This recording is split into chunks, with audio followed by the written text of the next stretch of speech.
What's up, everybody? Wicked Viking here. Hope everyone's having a good day. It's a good day for me, or at least we're gonna hope it's a good day. We've got enough time for one attempt at horror speedrunning, so we're gonna try not to be super hypercritical of it because we only got time for one. So we're gonna run it to the best of our ability. Hopefully we do good. Hopefully we don't fall behind. Hey, turtle.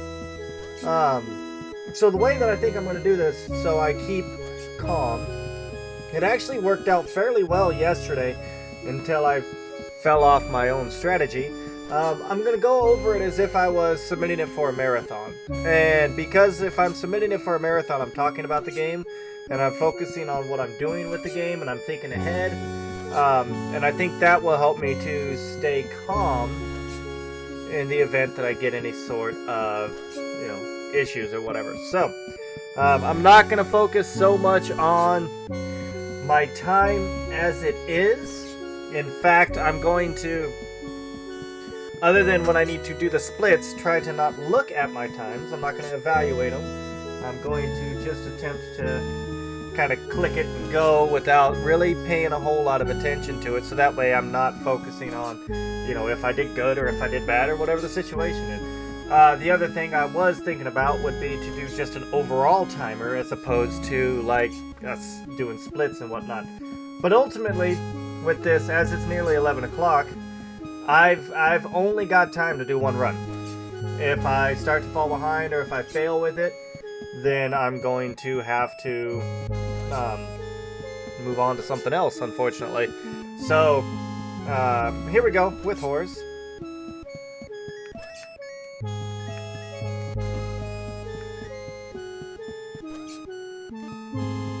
Alright, so here we go in 3, 2, 1, go. So this is Horace. This is a pretty delicate speed run, as it were. It's tough, to say the least. There's a lot of places where you can make mistakes. It's a platformer, but unlike Mario, it's a I guess the way to say it is it's a camera altering platformer.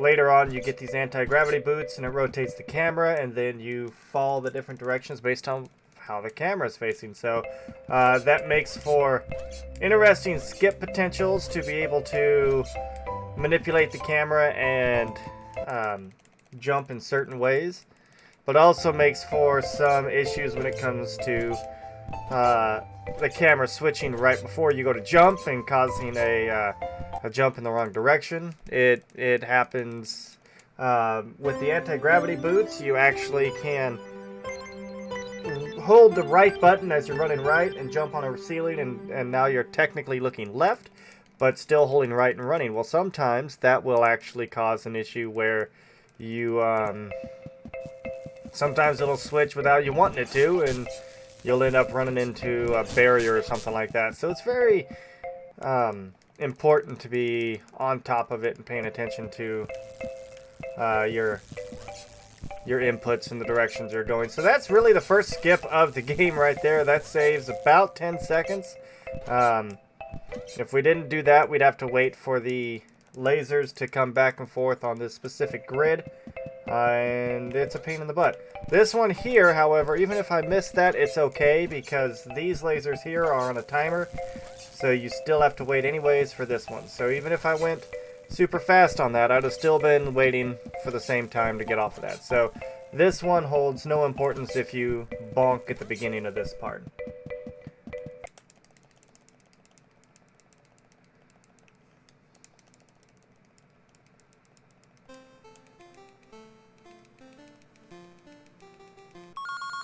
So this is table tennis for two. This is the first very RNG heavy portion of the run. The computer can be either really good or not good at all. And so you can get a spot where you get about 2 or 3 volleys, or you can get a spot where you get about 20 volleys, and it's impossible to tell. So far with this one, I'm actually doing fairly decent. I'm getting decent RNG with the computer, and he's not stomping on me. So you can lose a good minute in this portion just from bad volley RNG. And there's ultimately with that, there's nothing you can do about it because it's gonna be what it's gonna be, and computer's gonna computer, yo. Alright, so here comes the really kind of first intense platforming section. Several jumps that you want to clear big gaps and wait until the very end to jump so you can make a big jump like that one there. Coming off of a crumbling rock, you want to wait until the very end of that crumbling rock to jump so you can clear that elevated section. It's pretty intense with this one. So right now, as you can tell, I'm not running. It actually does not allow you to. But with a good walk, you actually can plan these out perfectly to where everything lines up for you. There we go. And we are in. So now the whole premise and the whole story of this game is you are a robot. You're the first of your kind. And this is your family.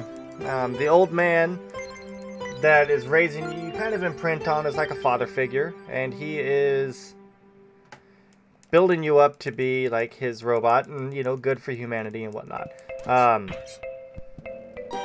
all that is unfortunately about to change, as you'll see as we move forward. The little girl Heather, she doesn't like you at first, and then that whole mission that we just did was Heather starting to like you because you saved her. After you save her, you, Heather, and the old man kind of travel around the world and learn a whole bunch of new stuff.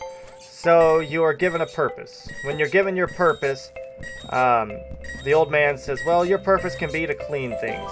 And your purpose can be to clean a million things. So I believe that this is actually a prequel to Horace. So, or to Wally. And you can change my mind if you want, but I don't believe it. So this is the first mission where you get to collect garbage, and now the second mission for collecting garbage.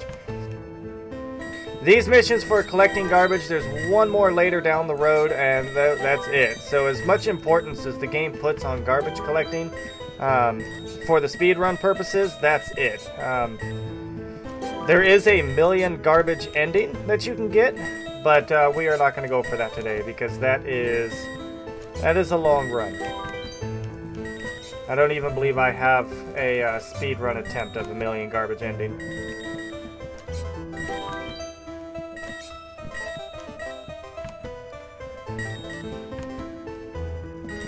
So this is the first part that I struggle a little bit with, so we're going to reset that there. And the reason we reset that there was so that way I could manipulate the lasers, because the room will reset every time you go in and out of a room. So by resetting it like that, I was able to actually set the lasers up where I wanted them so they didn't punch me in the face. And that's my preference. I'm just not very good at that room for some reason.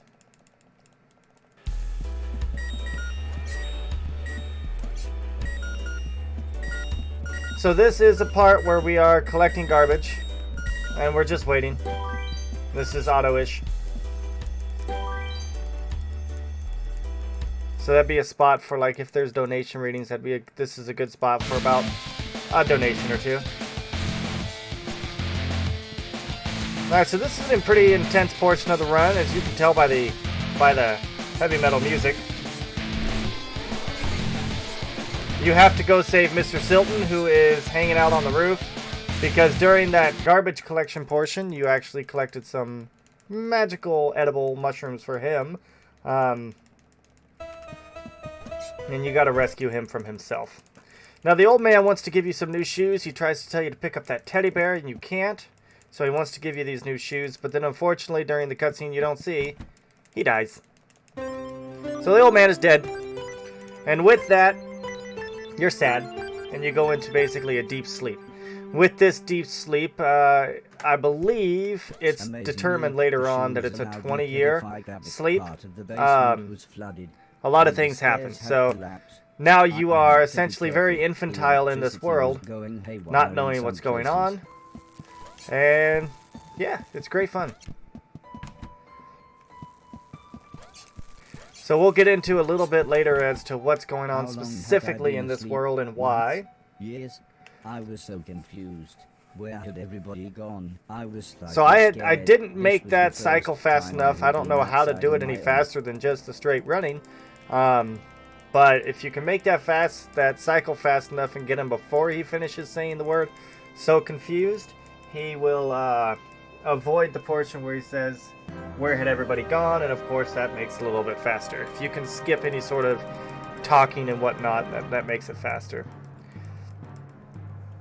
Alright, so we go outside. The world is not in ruins, but it's definitely not clean. It's not what it used to be. I had to do. This had to be my purpose. I would clean a million things. So this is another so skip. I could become Turn the a camera real boy. sideways, you jump down, and boom, now you're here. Anytime we can get a skip like that, it's definitely faster than running. Gravity beats foot power, it seems. See, so like right there, I jumped up and I started walking the wrong direction. So I was looking at chat and didn't realize I was going to be walking the wrong direction. As soon as I left Call of Duty yesterday, you found matches right away. See? Call of Duty does not want me to play it. Well, we missed that skip. That's okay. If we do that right, we can actually jump down there and let gravity get us across there. But we missed the jump, but that's okay. So the goal for this run is 3 hours or better. We're going to kind of take a few routes a little bit safer, as we want to make sure that we are doing right by this game. That's my first unintentional death. That's my second. There we go. We're good now. At first it was alright, but you got the hang of it after a while. Well, I don't want to get the hang of it. I just don't care. I actually uninstalled everything I wasn't playing. Realm Royale, PUBG, Apex Legends, Call of Duty. I uninstalled a lot of stuff yesterday. I opened up about a terabyte of room on my hard drive, so you save those people. Now, when you entered into that house, the man in the house was kind of like nervous, and he was ready to fight you, but you calmed him down, told him you're a good robot, and you don't want to fight him, but you're confused as to why he wanted to fight you in the beginning. So, come to find out, during the 20 years, we're going to see right here in this cutscene that we moved by, there was a great war. And in this great war, robots had risen up against humans, and they are basically Skynet.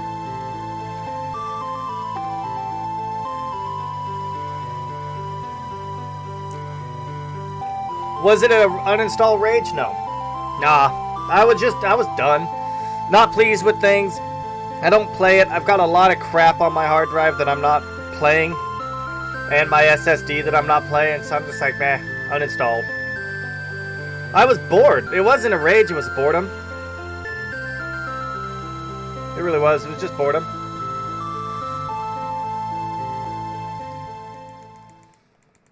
So that is an auto-scroll section. That would be another section great for donations and whatnot. So if it was a marathon setting, that would be, you can read some donations during that. It's about a 45-second to a minute long, just kind of blah blah. You're flying through the air, missing your creator. So there is a skip here. If I do it right, I can jump off of the platform there with a slight angle. However, again, as I'm trying to play this one a little bit safe, as this would be a route that I would take for marathon safety, if you miss it, you go all the way back. And so I didn't want to do that. Alright, so here comes another major falling skip of the game. When you found Mr. Silton tells you that everyone was kind of scattered after the war. So you got to go find them. But first you have to take back the mansion. So we started out in the mansion, and then we left the mansion, and now we got to take back the mansion. Not quite sure the logic behind that, but, game's got a game.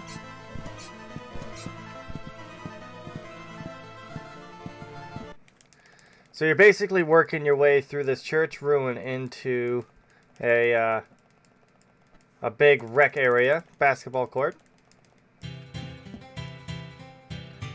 And you're given these gloves, super powerful gloves that when I went and I stopped in that house real fast, there's this whole section that I skipped over that you talk to that old blind man, and he tells you to be careful. There's people out there stealing stuff. He had his powerful gloves stolen from him. So Mr. Silton gives you these powerful gloves, and you're quite amazed that he manages to keep his when there's someone going around stealing stuff. So a lot of times in here that we're going to skip over because obviously speed running, we're going to skip all the text. Mr. Silton is talking to Horace, and Horace is very infantile, and so he believes everything from Mr. Silton, and he is just amazed at how great Mr. Silton is. So this is the ball catching portion of the game. It doesn't benefit to catch from the hand, other than for the lack of having to chase the ball. It's the same reset time either way. The only thing that's different is if you catch it from his hand, you don't have to worry about missing it when he throws it. So you want to go for that, and if you miss it, you miss it. But so then this is now the basketball portion. So now you're playing basketball, and if you throw from the same spot every time, you'll make it every time.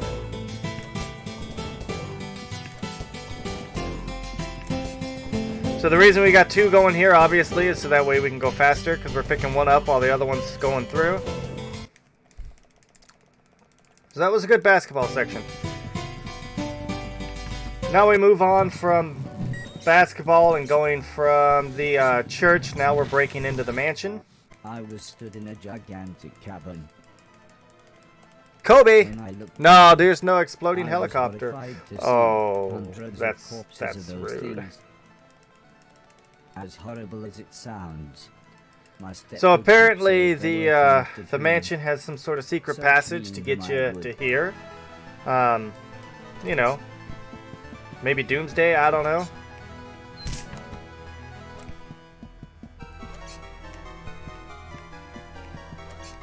That must be the door, Mr. Silk. This is true. Alright, so now we have our first shield. About. And as soon as we get it, we lose it. We use it right away for shield boosting. We get through this whole section. Saves us quite a bit of time. And then we pick up 2 more shields. And we're off. So shield control is going to be very important in this game. It is very necessary to keep control of your shields and how you use them. Because they are... they allow for a lot of skips in this game. The electron gun blew the power. I needed to turn it back on before I could fire again.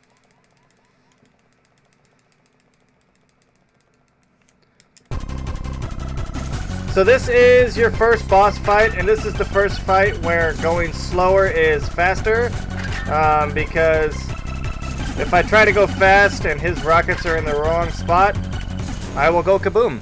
And so we wait a little bit to make sure that we don't go kaboom. Okay, so that was a good fight.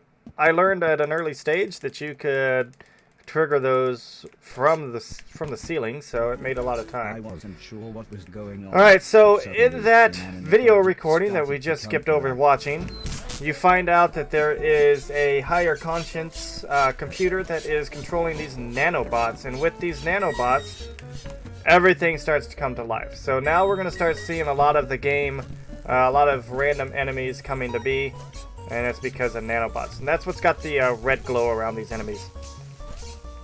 Alright, so it's important I keep 2 shields here because we want to do that skip right there. I should try picking that up. Okay. Da da da da da da da da da da da da da da da da da. Okay. Now because we have 2 shields here, that's very good. We're great on time. So we're gonna wait for that, because if we don't, we could get squished and causes a lot of problems. We don't want to get squished and cause problems. So again, shield management is very important in this game. So I have 2 shields here, so I'm gonna jump from here, land down here, and now I'm going to get this barrier and take an intentional death, because now I have my 2 shields back. So something that they did in this game that I really enjoy is when you die, you get your shields back if you're in the same room. So like right there, I chose death because I keep touching that barbed wire and I need my shields, so we chose death for that. So the reason I wanted my shields is actually in this room right here. You jump through this barbed wire, saves super amounts of time. And now I've got a second shield for this room here, which isn't really necessary, but it's nice to have. Get off the wall, please. Thank you. There we go.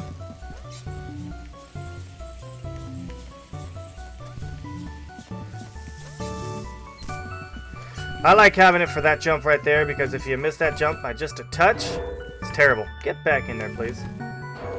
So you'll notice I go in and out of doors a lot more than I probably should. Anytime you see me go in and out of a random door, that's usually because I'm using a analog stick on a PS4 controller, and I am terrible with that. So I push up a lot more than I should. Okay, so this room right here has the potential skip in it, but you have to get a shield from this room anyways, so the skip almost becomes pointless because you just got to go back. So we don't bother with it.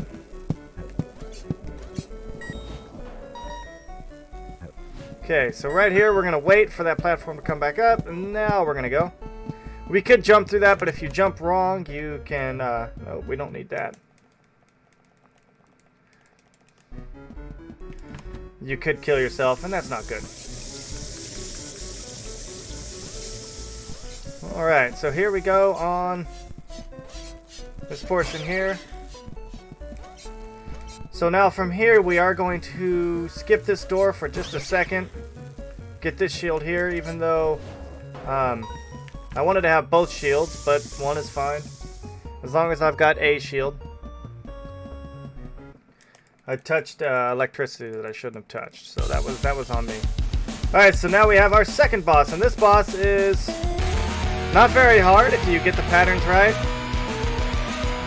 I already wasted a touch of time there because, again, controller issues, but it is what it is.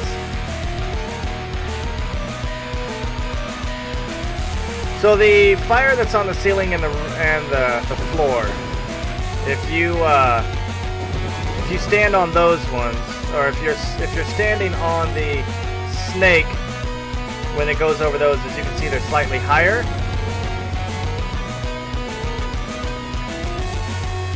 And that will burn you, but the ones on the side walls are not. So this fight has safe spots. If you know where the safe spots are, it makes the fight easy. It took me a little bit to figure out exactly where the safe spots were. But once I got them down, I made sure I practiced specifically getting into those spots so I avoid any sort of unnecessary damage. So now you'll see on this one, I'm walking up this wall specifically so I can catch him here and get him before he goes down to the bottom. So that was a good fight. A little bit of time lost because of, accidentally pushing down on things that I shouldn't have, but it's okay. So now this room right here that I'm going into is the reason why I need to have at least one shield coming into here. This is another shield. If I would have had both and I didn't accidentally lose that second shield, then...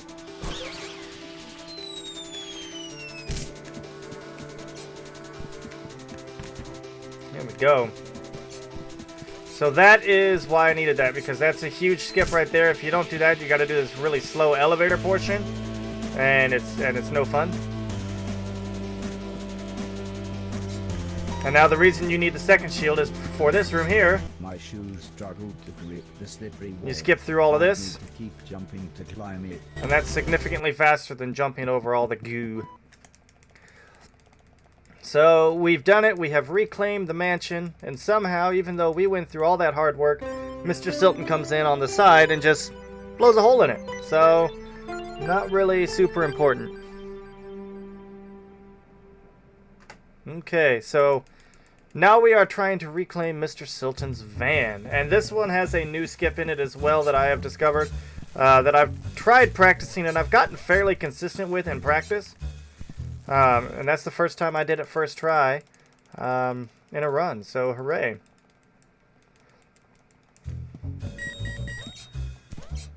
I get consistent with that in practice, but then when I do it in a run, I fail at it, and I don't know why. But it's okay. We got it this time. It was a good deterrent against thieves. So this room gets very disoriented. Or disorientating. Sorry if it causes a little bit of issue for some people. Well, I know it can for me.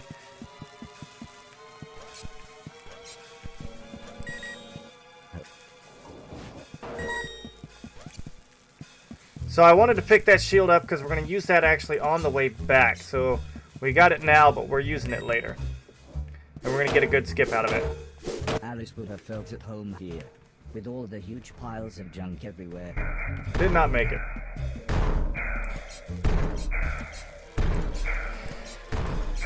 So a lot of this game is based on cycles. As you can tell, a lot of it is very, what's the word for it? It's pattern driven. And if you can get through the cycle appropriately, you can make it through on one cycle with you get the pattern right. But sometimes you miss it and it's pretty hard. And once you miss it, there's no recovering from that. You're not getting it. But there are several sections in this game where if I go right away, I will get. I didn't know which key I should take. I'll get through it in one cycle. So again, we think this old man stole Mr. Silton's van, and so we think he's got the key for it, and so my goal now is to collect the key for it. So we go into the guy's key room and find there's a whole mess of keys. So, did he steal Mr. Silton's van? I don't know. Does he have a lot of keys? Yes, he does. So that's what we're about today. We're collecting some keys. Oh my goodness. I wasn't sure which of the many keys was Mr. Silton's, so I thought I should take them all. There we go. That'll work. We'll do that. I finally managed to collect all of the keys. So that was very bad key collecting, but it's okay. It is okay. Costs a few seconds, but it is what it is. So now I didn't want to jump on the ceiling there because I don't need to, because you have to step into a certain spot and then you hear a gunshot. And I don't know why I just jumped there. I get jump happy sometimes. That was definitely a jump happy spot. So you hear a gunshot, so you think that Mr. Silton's in trouble. So you are going to run to save your friend.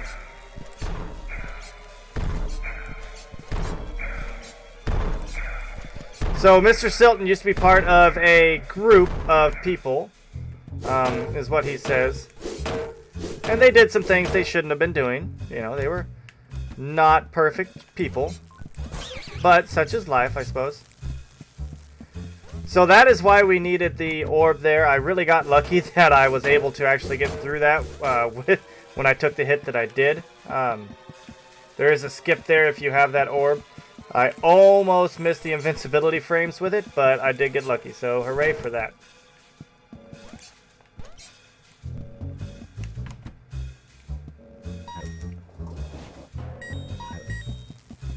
So you want this orb too as basically a safety net. I could use it here to run through all these without getting hit, but I want it for later.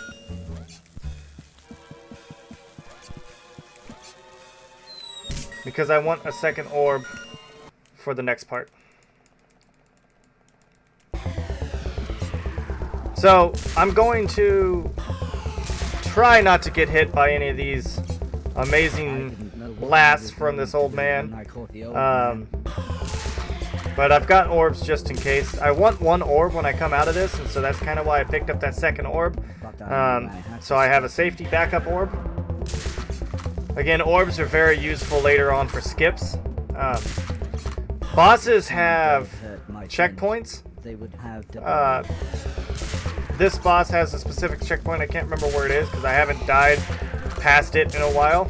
But I don't trust it and I don't like it and I don't want to be sent all the way back. So we're gonna not do that. So we reach out for the old man. We touch him very lovingly and he disintegrates. Turtle. Are you watching and seeing where I'm at? I need some guidance real quick.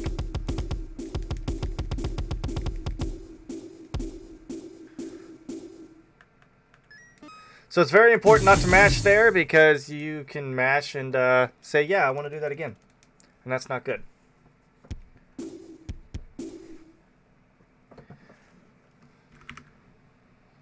So I changed to keyboard on this one because I am terrible with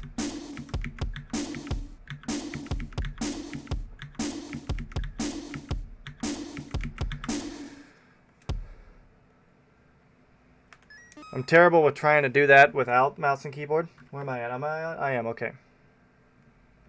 I just want to do a quick look. I did a quick look at my splits. I didn't check the time. I just did a quick look to see if I was on the right split.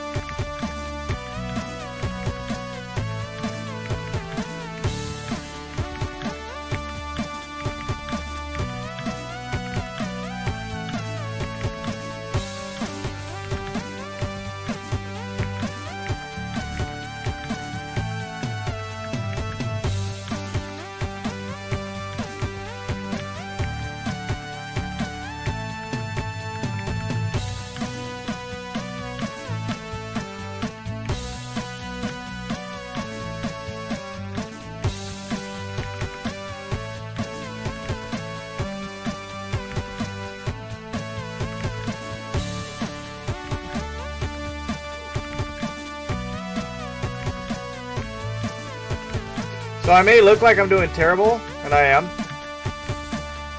because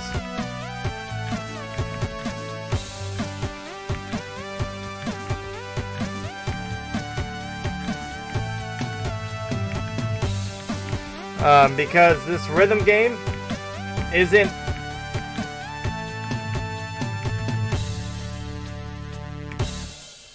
appropriate. Like, if you don't get it set up properly, I don't know what it is, but the notes don't hit with the rhythm. So, I mean, it is what it is. It's not required, so I don't worry about it.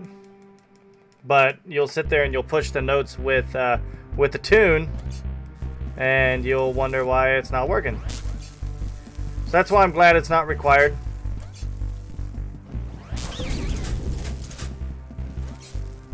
So this is why I wanted 2 shields, because I can boost through a lot of this stuff now. Because having an extra shield in here allows me to do a lot of boosting. So going through here, I've determined that setting this alarm off is actually beneficial, because the guards actually look down instead of up.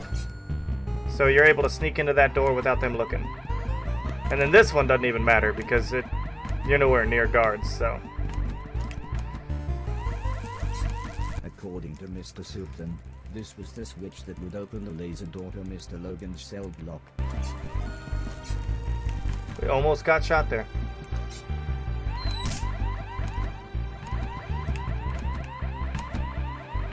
So when you set the alarm off, you've got to hide.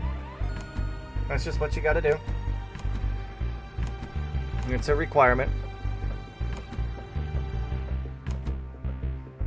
And you gotta wait for the guard to stop talking on his walkie-talkie. They like to talk on their phones. Alright.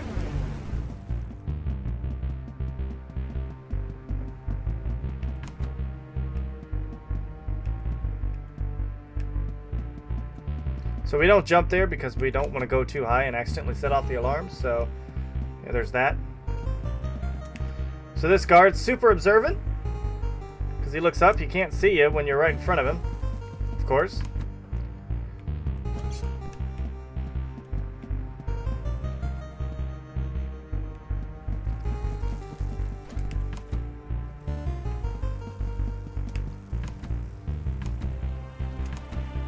Conveniently, all security systems and personnel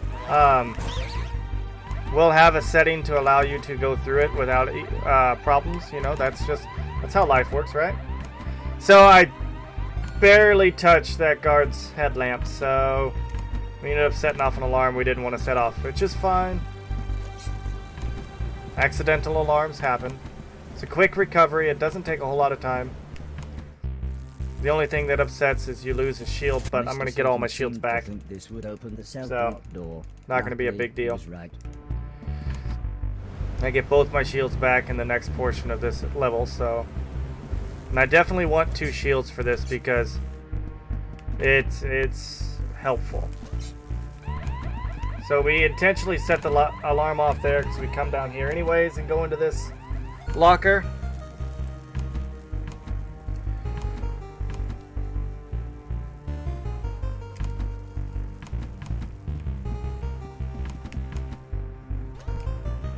And then this guard, we don't even have to worry about. We get right past him. Shield number 1 and shield number 2. So we got our full shields back. And here we go into the boss fight. So I was doing some practice on this boss yesterday and discovered it soft locks sometimes. But I also discovered that if you do it just right, you can run right past that one without getting hit. And save your 2 shields for this part.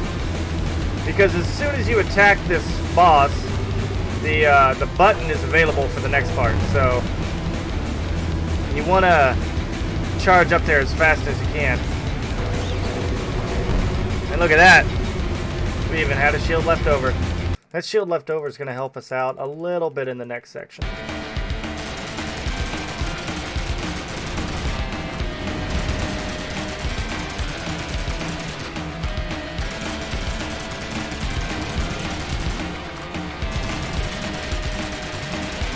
So this part is fun. So one of the things I really like about this game is it has so many throwbacks to other games. It is just very well done. And this is very fun.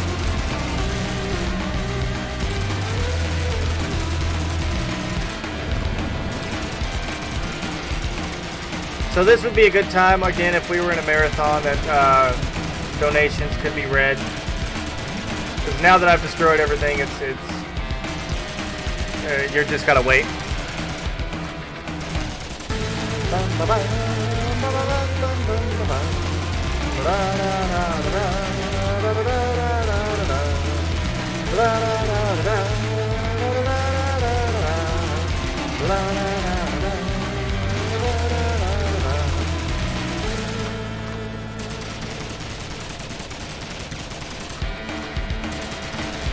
Alright, so now that we've rescued Mr. Silton, Mr. Preston, and Mr. Logan, Mr. Logan was the one that was in jail, now we get to move on to the next portion of the game, which is going and getting the rest of your family members. Now that we've got the mansion back, we've got the van, we are ready to, we're ready to start doing some things.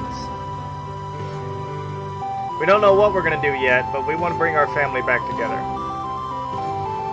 So again, we're still in a portion where you could read donations and whatnot, because this is autoed. I'm convinced if you fly through the rings, it's faster than not flying through the rings, and that's just solely based off of it looks like it goes faster. And as we all know, if it looks faster, it's faster.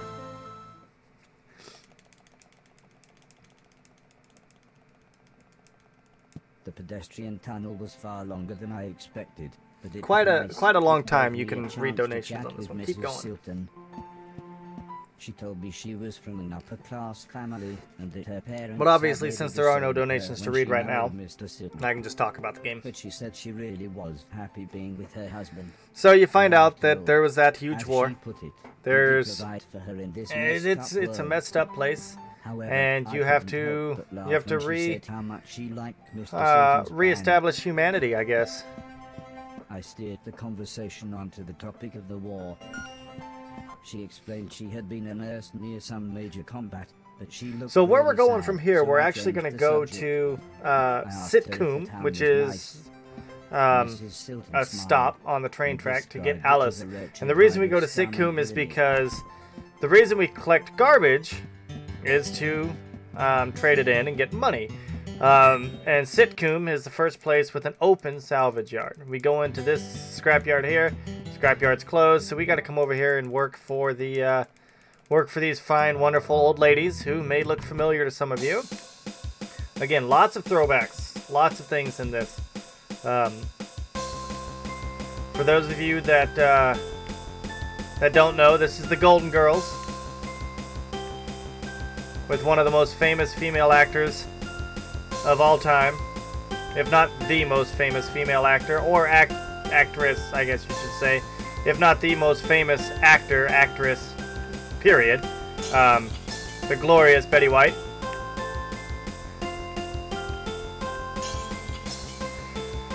So we're doing this for drying plates because apparently throwing plates at a robot and him touching it with a towel is enough to dry the plate. If we get a perfect run, it's $1,000 and we need exactly $1,000. I've never gotten a perfect run, and as you can see, I've already broken 2 of them. So that does indicate I will have to do another run immediately after this. But the good thing about the second run is that you only have to dry a few plates, and after you dry a couple plates, you let them start breaking them. And when you break 19 plates, they will they'll just fire you.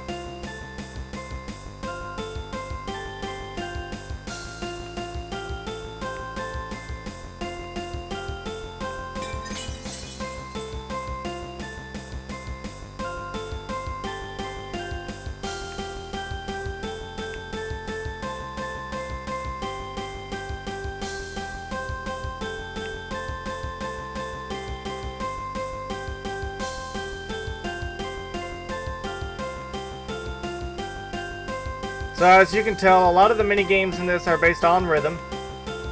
There's like 4 or 5 different jobs that I could do. This just happens to be the one that's the fastest. So I broke 6 plates. What do you do? So I know I need to dry at least 6 plates. So I'll dry probably 10 or 12 to make sure I'm safe.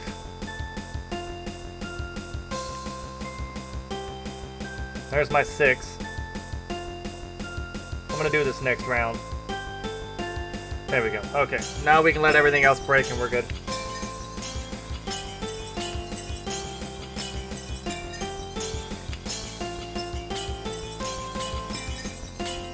We just basically were like, we quit. We're done.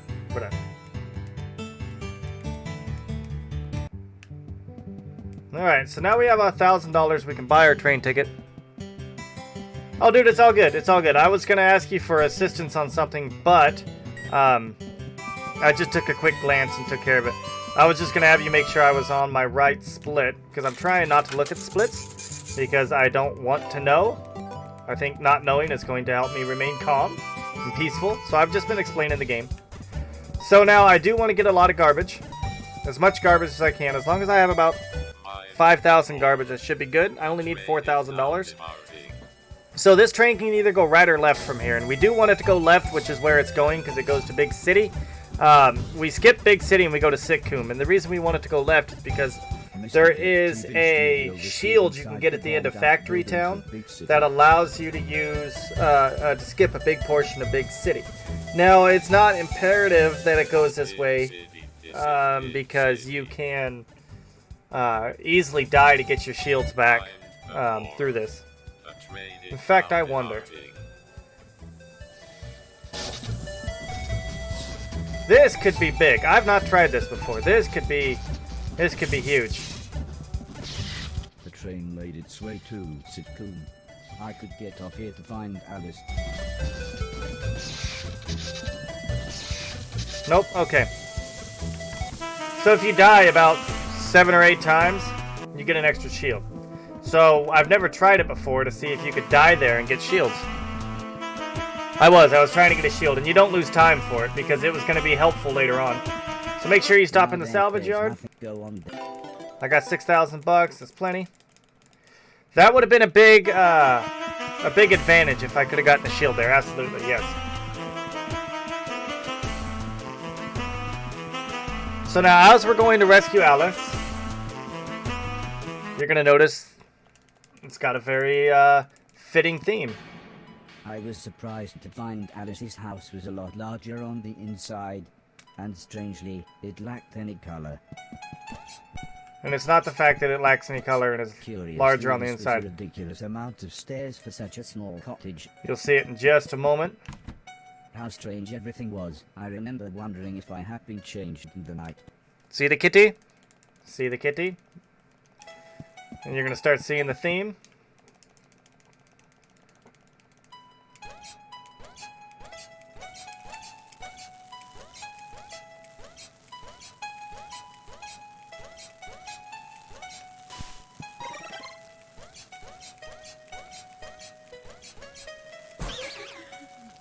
So that is okay. We had that extra shield, so it's okay if we lost it. So when they change your size, they don't change your jumping abilities. So the jumping gets really screwy with this. The whole screen moves rather rapidly, so it gets kind of hard to control. It's a big change, so I take that section very slowly. Alright, so we are officially down the rabbit hole now. Slowing down a little bit, because, again, slower is faster sometimes in this game. Now it's time to go faster. Get out of there. Alright, so we are making mistakes. I got caught in the corner, and that happens. Sometimes you'll get caught in the corner. It's the way of this game. It's hard to do things consistent on a lot of these parts. There we go. There we go. That's what I needed to do. That is not what I needed to do. I don't know what just happened there. I missed my jump. It's okay. I don't mind so much. We jumped too high. We need to jump a little bit lower. There we go. Now we're good. Now we're on track of where we need to be. I'm gonna have to route that to see if I can recover from that extra jump on accident. That's okay, I don't care. We don't need an extra shield through here, so we can skip all that. Going left. Left is faster. Okay. So this part I struggle with. I don't know why I struggle so badly with this part, but there's one specific spot on this that I struggle so bad with, and it's getting over to the right side. And that's because on one of the drops later on, the right side it's so touchy, and the ball literally just stops moving right at the edge. So once we clear that, I'm going to clear the next one, and then I'm going to purposely die, because after I clear the next one, it does hit a checkpoint essentially, and then when I die, I can get my shield back. So there we go. So we got the shield back. I like having the shield for safety purposes because I get nervous in this area. So having that shield is great. And that is the only checkpoint in this portion. So, and I like having it for right here because for some reason the ball doesn't like to spin there. And as you can see, now we got to do it again. So that ball, as you saw, got stuck right at the edge. That is just what it does. And now we have to make up for it. So this part here causes me a lot of heartburn because I don't know why it stops like that, and it's really kind of annoying that it does. Okay, we are good. We'll wait, take it slow. Slow and steady wins the race on this one. There we go. That should be it. We're good. Alright, we're through. And we have an extra shield to boot. That's nice. So having this shield here is very helpful because it allows for an extra shield later. We're not going to put it away and try to save it because I don't want to. I get nervous at some spots, and so having that shield as a security blanket makes me feel good. Alright, now we've actually got an extra shield. We can boost through something if we need to. There's another shield that comes up a little bit later on. And so we will purposely boost through stuff that we don't need to worry about. I could have saved that shield a little bit longer, but not an issue. I am not concerned about this portion.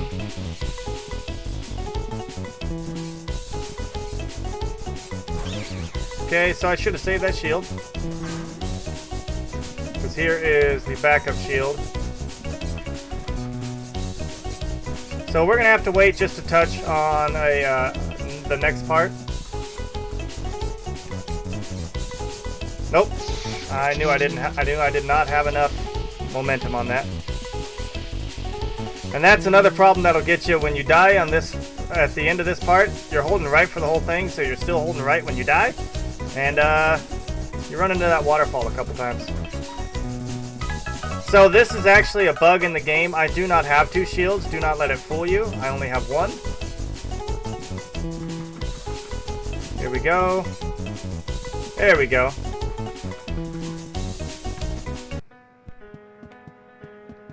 Left is faster. Well, that's nice.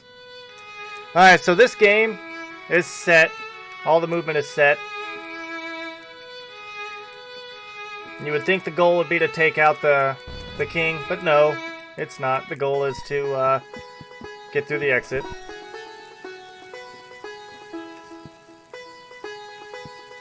So this is the reason you want the shield. Allows you to boost through that. And if I'd have missed that jump there, which I got really close to doing, I would have fallen off the edge of the world, and that would have not been good.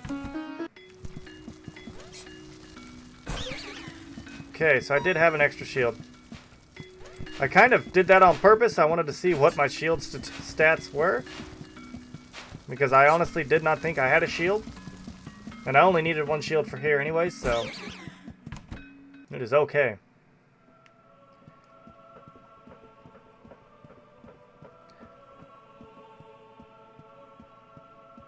So now we're going through our life. And I believe that this portion of it is where you feel guilty that you literally turned a guy into dust, and you don't want to be that kind of person. So having an extra shield here might be beneficial. There's a potential skip that you can do with it through this part, but ultimately it does not.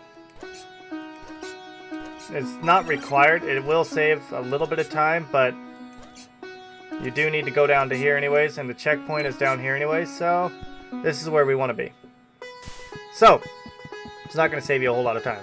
So now I am going to take some intentional deaths here because I don't want to do another floaty portion. So, I'm going to have to die 7 or 8 times to get a shield. There we go. Now we just do that.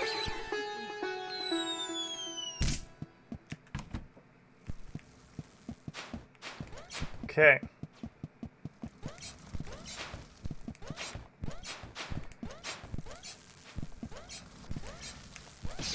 Dang it. Inappropriate.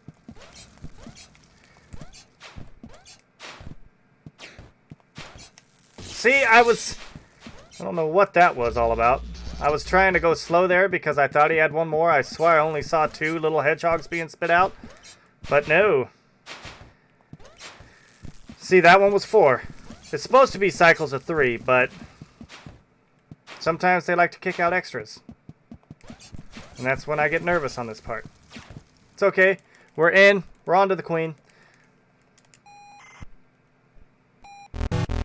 Alright, so this is 4 potential games that you could play. Crazy Caver is actually the fastest one, so I'm glad that it gave it to me. There's also snowboarding. Caddy, which is basically Frogger. And then this one, which is Being There. Being There sucks. Being There is the long one, it's the auto scroll, and there's nothing you can do to make it go any faster. So this would be a portion for donations, obviously, if we were being read.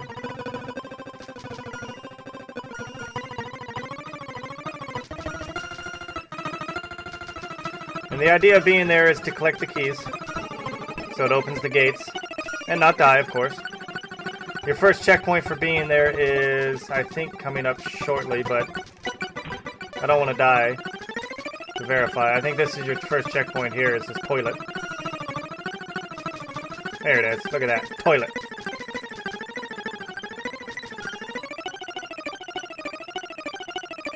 So if you collect 100 gems, you get an extra life, but I don't really need the extra lives, so I don't worry too much about collecting the gems because there's other ways to get easier lives than that. But in Being There, you don't really have a whole lot to do, so you can collect gems.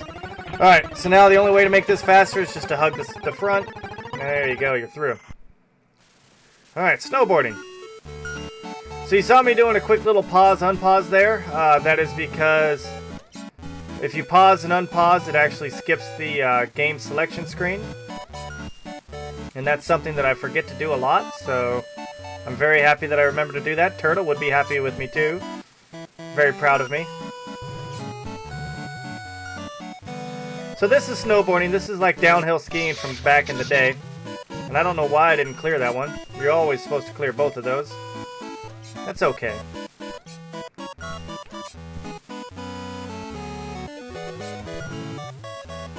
Okay.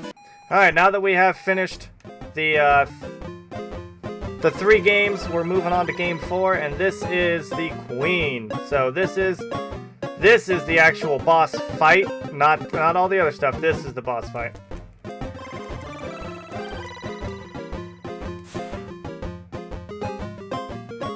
And we have a sword.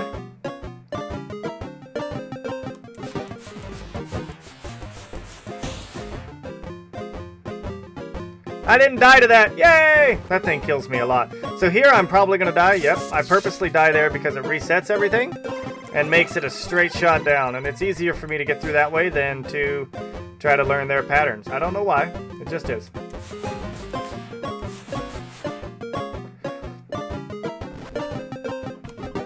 Alright, so the idea is to get through this before you run out of light. And there is a couple treasure chests that you can pick up that have extra lamp fuel in them, but we don't need that because we are pro.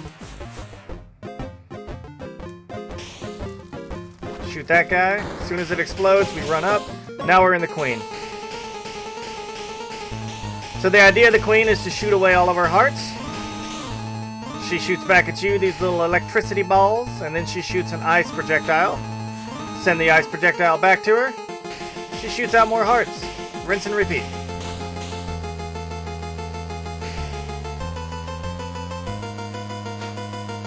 Send it back. We're playing a little safe. We are not right up on the Queen because she is dangerous. The ice projectile always starts at the top of her head, so it's easy to get through, but if you miss it, you don't have a whole lot of time to correct yourself. So, in my opinion, it's better to just kind of stay back a little bit when you want to be safe. And it only saves, half of a second. So, it's better to lose that half a second than potentially get hit and have to start the whole fight over again.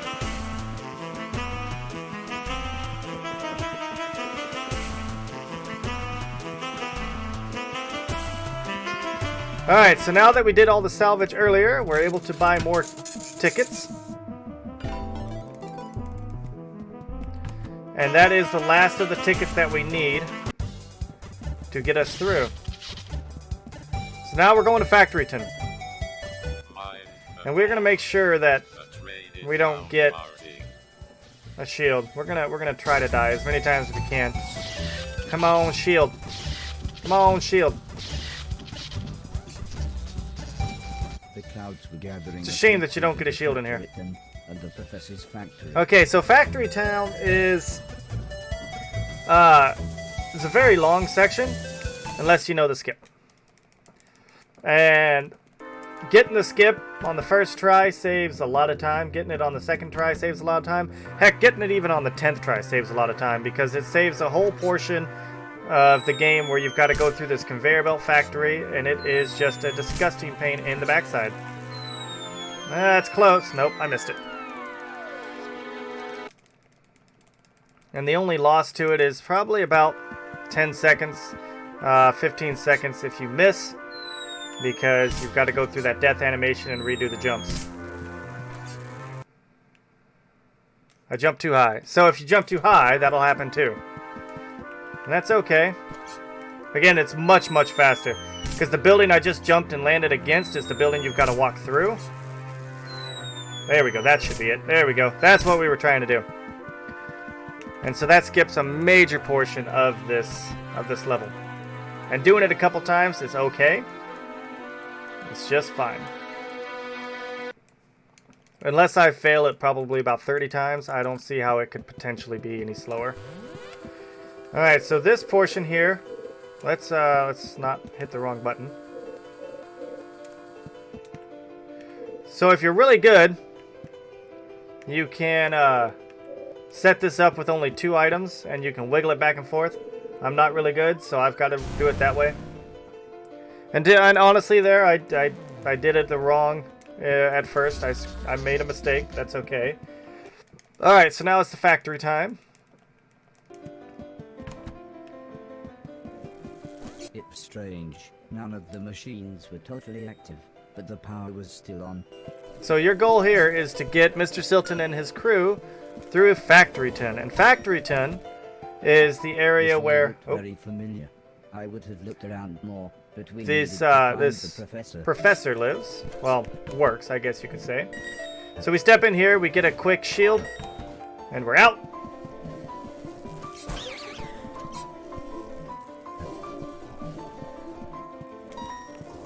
Throw that there as a way to walk back through later if we need it.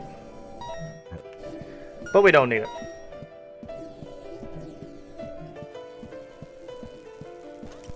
Okay. So we kind of do that. I could have went a little bit longer, but I always get nervous because you jump a little high and you end up hitting that electricity, and that's no fun.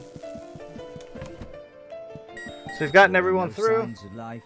If the professor was living here, he hadn't been here in a long time. Alright, so we got down. Down. Right. Come here, you. Down, down, right, right. Up. Left. Down. Left. Up. Up. Right. Down. Should have had that ready. Should have had that ready.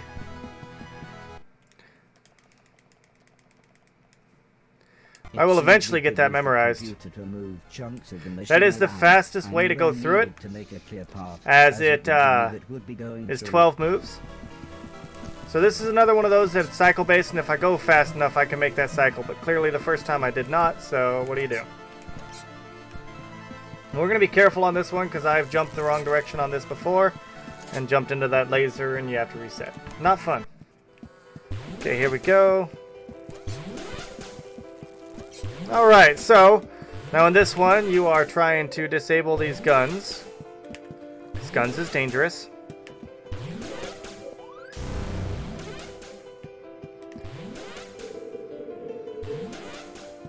And you disable the guns so that way your team can come through. Very respectable mission.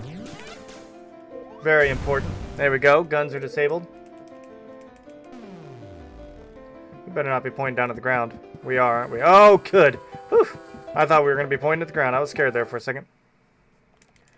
Alright, here we go. My eye is itching and I'm trying to get it and it's bugging the heck out of me that I can't get it.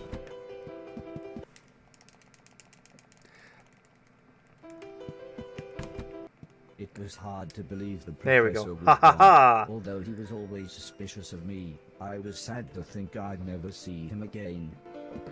Alright, so now, there's the professor. Talking about time. He's discovered time travel. And he warps us back in time. So now this is basically just running from these prehistoric cavemen. So this would be another good time if there was donations to be read. This could be read because it is just a fast-paced run and jump. It's all it is. Nothing, no real techniques or strategies here until you get near the end. Like paradise, except for the killer cavemen. And so as I mentioned with the controls earlier, I've been holding left this whole time. Because you start off facing left, Quite valuable. I've been holding left the whole time. Even when I'm upside down and facing right, still facing left. So this is the only spot that has actually like a skip on it. You jump from here. There we go. So the first time I played through this, even on the very, very first time I played through this, I was like, man, this feels a lot like Chrono Trigger. This has a very Chrono Trigger-esque feeling. And you'll see, well, you won't get to see it later on, when you actually teleport back in to the present, back to the future, whatever you want to call it, there is Things actually started a to look familiar. I was pretty sure I was nearly back where I had a reference to originally Chrono fallen. Trigger. You see the old man at the end of time standing there, which is really cool. I'm glad that they did that. This game has a lot of references, a whole bunch of references. And so I definitely recommend anyone that hasn't played this game to pick it up and play it. This book looked perfect, so I decided If you're a retro gamer or someone that likes, you know, the good old days, this is a game for you. This game is all about the good old days. So this is back in time, and our goal is to build a bridge out of these giant rocks so that way our crew can get across. But we're not going to do that entirely. Whoops. I knew I wasn't going to avoid that spider when I jumped. We're not going to do that entirely because, you see, the crew doesn't have to get across. Only you have to get across. When you get across, it cuts the trigger. So, this is it. This is all we need. We only need 3, and then we're going to go for this random skip. That is, for some reason, decidedly easy when it wants to be, and other times, not so much. I've had so many times where I've gotten it first try, and then so many times where I don't get it first try. Hey, we got it first try. There we go. So because you made it across, obviously, everyone else made it across. You know, that's how the world works. Alright, now we're back to another episode of basketball. Don't do it? Yep. So this portion is very basketball reliant as well. You pick up the boulders. You throw the boulders. Now, this was clearly worth something.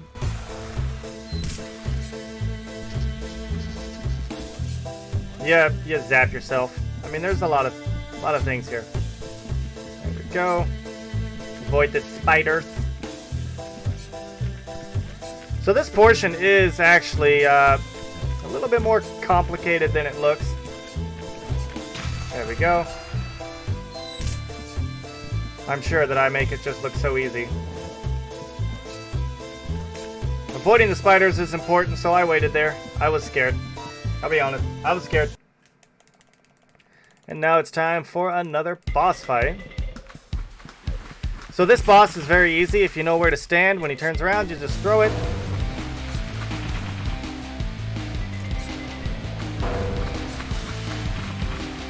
So it took me a little while to get the pattern for this boss down, to figure out exactly where to stand, but once you do, easy fight.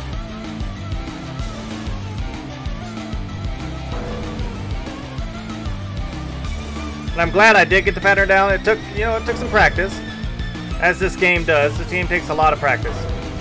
If you think you're going to speedrun this game and be good at it right away, I got some news for you. I'm sorry. But everything is based on patterns. All the bosses are based on patterns. If you find the safe zones, then you're good. So as you saw, I have my shield at the end of Factoryton, which is very important. Because now we're going to go to Big City, and when we go to Big City, having this shield is very helpful. So we don't need any more garbage, so there's no reason for me to pick up this garbage, so this is the free time to just hang out.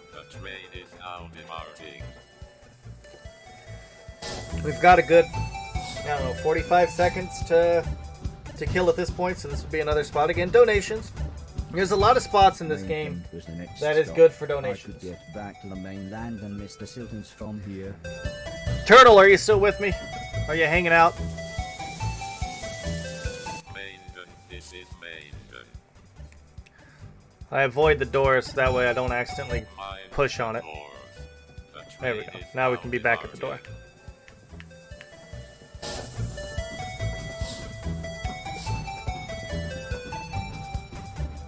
Mr. Dev's TV studio was deep inside the bombed-out buildings of Big City.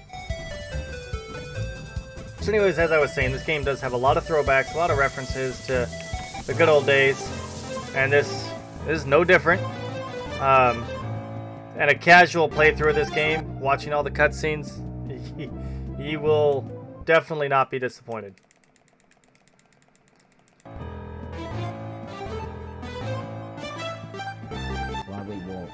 I asked how Mr. Deck had ended up back on television. Celebrities weren't very keen on walking down the red carpet at awards ceremonies with bombs falling from the skies, explained Mr. Sutton. But they still crave attention and validation, so the solution... I just took a quick peek at my time. I'm not looking at the time, I'm just looking at the split to make sure I'm on the right split. Because that's the important part. I don't care what my time is, I just want to care what my splits are. If that doesn't look familiar to you, I'm very sorry. Alright. It's a bomb-sized vent. So there's a cutscene there that shows the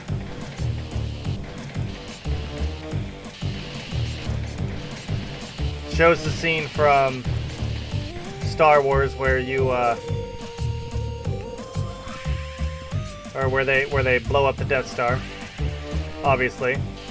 So now having this shield allows me to jump through this way. If I didn't have the shield, it'd be okay because I would just die there a lot because that is a checkpoint right there, and get another shield. But already having the shield makes it beneficial. And there is a need for a shield later, but we're not going to die right now to get it. Because we pick it up later. Shintan, what's up, my friend? The run's going actually really good. I don't know where I'm at with time, so I'm going to just tell you right off the get. Do not tell me, please. Do not have any spoilers or anything about how my splits are going. I am specifically not looking at my splits because I'm trying to maintain a very positive outlook on this. And I'm doing it as if I was submitting it for a marathon. So the splits themselves don't matter. Just the overall time matters. So I'm doing a good job of just kind of keeping the pace. And, okay, so that was a misstep, but that's okay. We need to come up here and pick this up because it is a shield. I almost got killed there. I always forget about the hot feet there.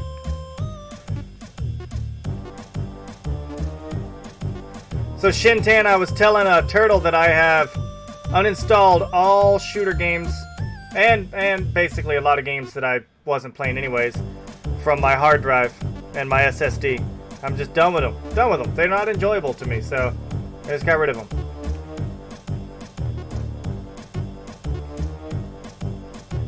There we go. Hack complete. Puppies and kittens. Oh yeah, it's definitely puppies and kittens, man. Today is going to be a puppies and kittens kind of day.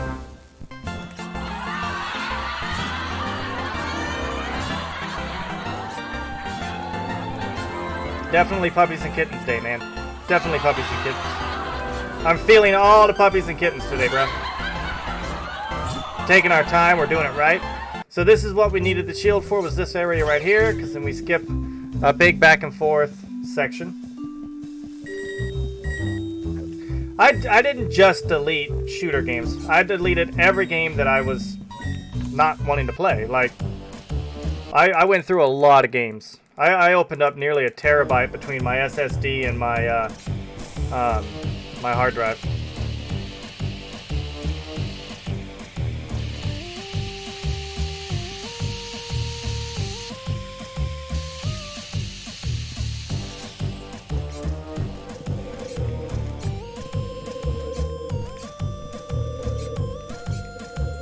Get off there.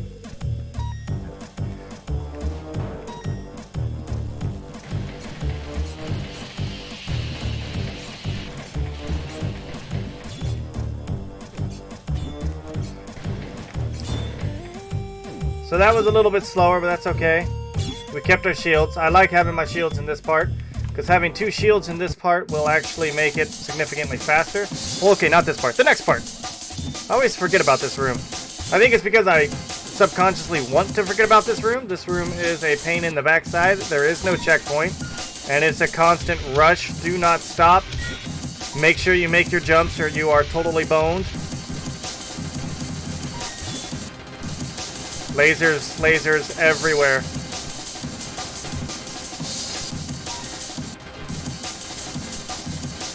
There we go, we made it through. Oh yeah, I did a lot of system cleaning, yeah. I still have about 1.5 terabytes of games, but... Alright, so now we are picking up Mr. Deck. Mr. Deck was the butler from the beginning. So he's still part of our family.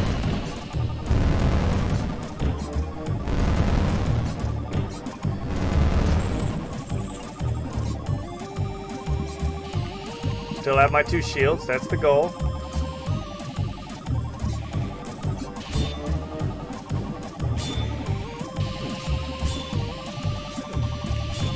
Okay, so first shield boost is right here.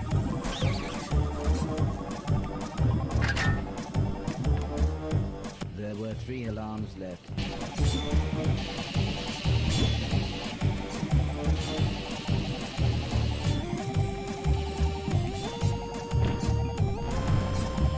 Now this jump is very tight.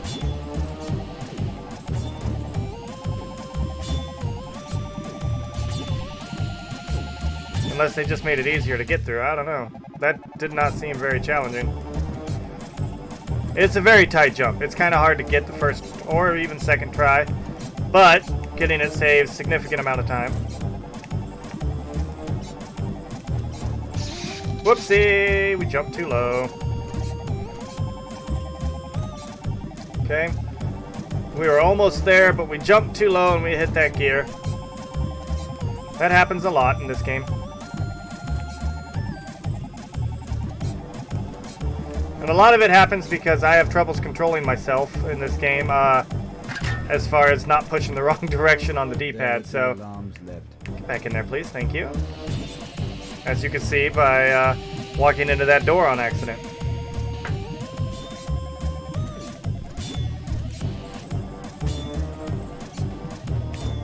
What happened? Oh, okay. I landed on the... I didn't mean to fall from there. That's what I wanted to do. This is the second damage boost. That's the benefit of having 2 shields there. One for the first room, one for the second.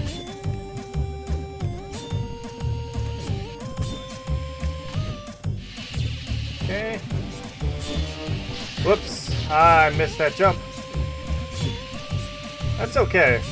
A couple little whoopsies is not going to be the end of the run. We are doing so well. I just know it. Like I said, I've not looked at the time. I just know we're doing well. Alright, so now comes the second part of Mr. Deck's scenario. We've kidnapped him. Put him in this coffin. And because robots are not scrutinized, as long as you look like a regular robot, you have been tasked with taking this coffin, which carries him, out. Now, as you can see the help bubble, that help bubble is exactly what it looks like. It is the warning trigger. And if that touches the guard, it will activate the guard's alert. So we were supposed to duck there and we failed to duck. That happens. So we're going to wait this time because we failed the duck. So we're going to just go ahead and avoid having to duck.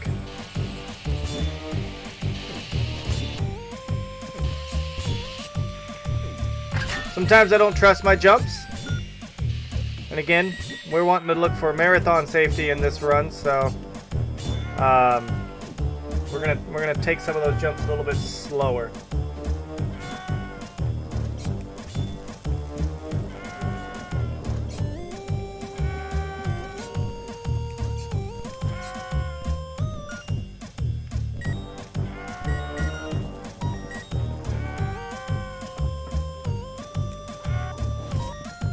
So as you can see, there's spots that no robots allowed. So the idea is to put the coffin on the whatever platform it is, and then that will allow you to carry on, because the platform stays at that spot when it triggers through.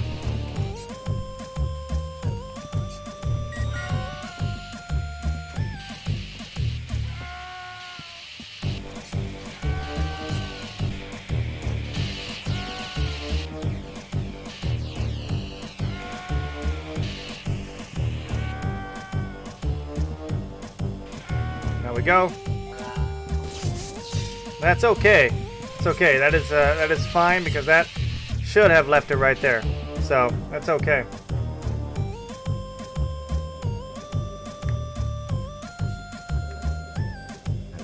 Okay.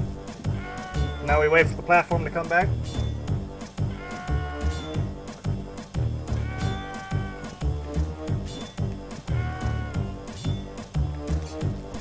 There we go. And away we go.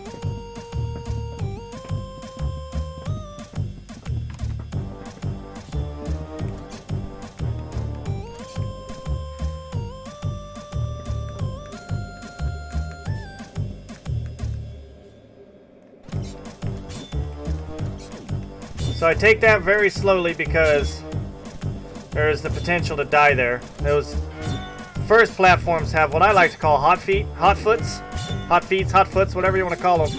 But if you stand on it too long, it burns your feet, so it's hot feet. And so if you try to jump through that too fast, you will burn your feet and die. It's terrible. There we go. So we got Mr. Dex successfully to the exit of this area, but we've got to go through the boss first. Now, you may or may not have seen this little fella a little bit ago, and I forgot to point him out, but he is the epitome of what robots could be for, you know, warfare.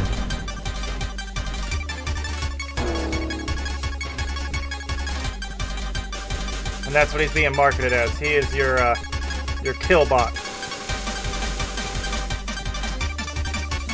But good little Horace here. He ain't scared of no kill bots.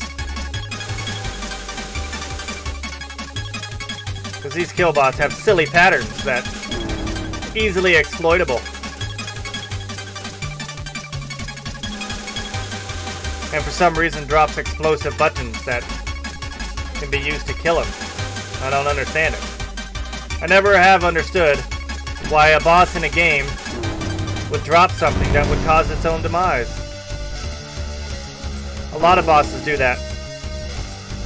A lot of bosses in this game do that. Like, oh, the only thing that can hurt me is this bomb. I'm gonna give it to you.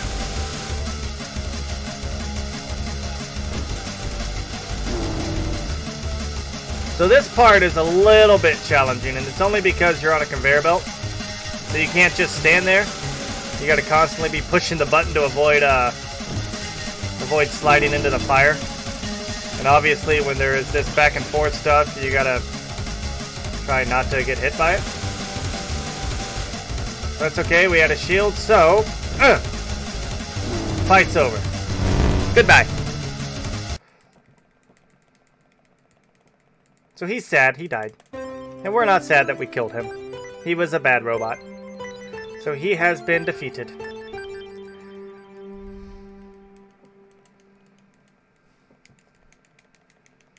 Oh, there you go. I like that, Shintan. That's a pretty decent idea. So he is self-destructive because he does not want to fight other robots. I can get behind that. So I didn't mean to hit that trigger there, but whatever. We're fine. Oh, maybe. Oh, no, we didn't make it. Okay, so we're going to sit in here until the alarm goes off. Because aside from having extra guards patrolling, there is bullets that fly around, and they are not fun to try to avoid. Okay. So again, in this game, this is another spot where slower is faster. We're going to get that extra shield, because shield is good. We didn't mean to do that. It's okay, there is a hiding spot right here.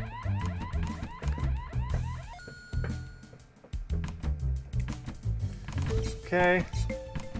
So every one of those obviously loses a little bit of time, but significantly less to hide than to try to rush through it and get spotted and shot. So we're good.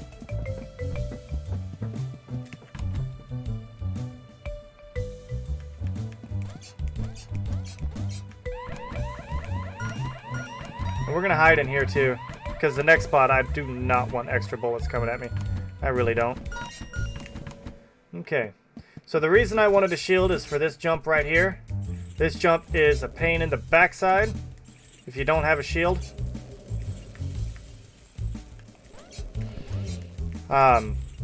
Because depending on how you land on that, you could be forced to jump the other way. Because if it's going to the right, you do not have any, obviously, left momentum. So you use that shield to boost through it. We're gonna stop right here because that thing likes to see past its actual hitbox.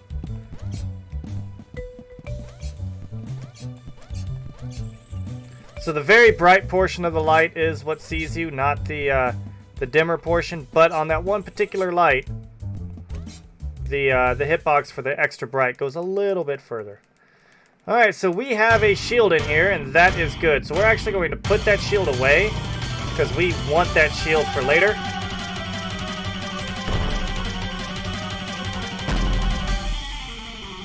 One, 2, 3, 4, 5, 6, 7, 8, 9. Okay. So this one does 9. The next section is 10 or 12. I mean 1, 2, 3, 4, 5, 6, 7, 8, 9.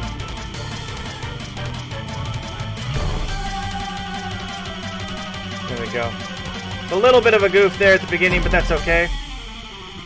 1, 2, 3, 4, 5, 6, 7, 8, 9, 10, 11, 12.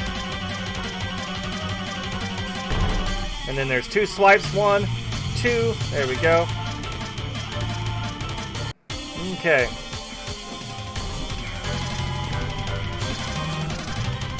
Oh, we slipped. We forgot to jump there.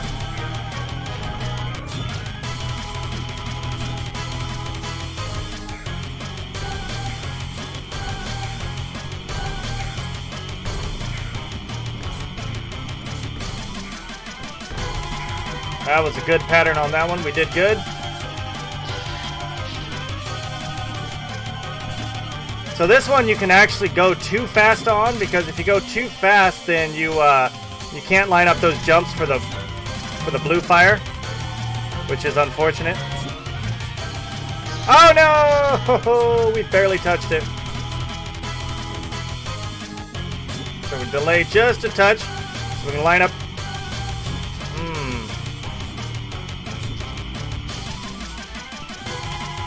This part here, I don't know why, I struggle a little bit with every once in a while, and other times not so much. This time is the time that I get to struggle, I guess.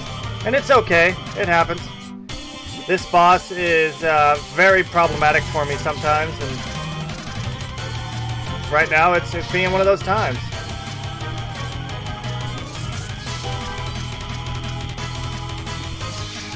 I'm gonna get that shield.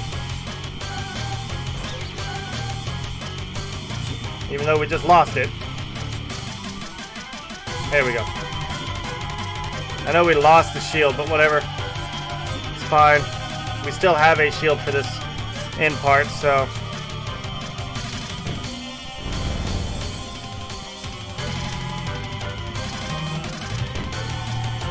Casually, this was one of the hardest portions of this game for me.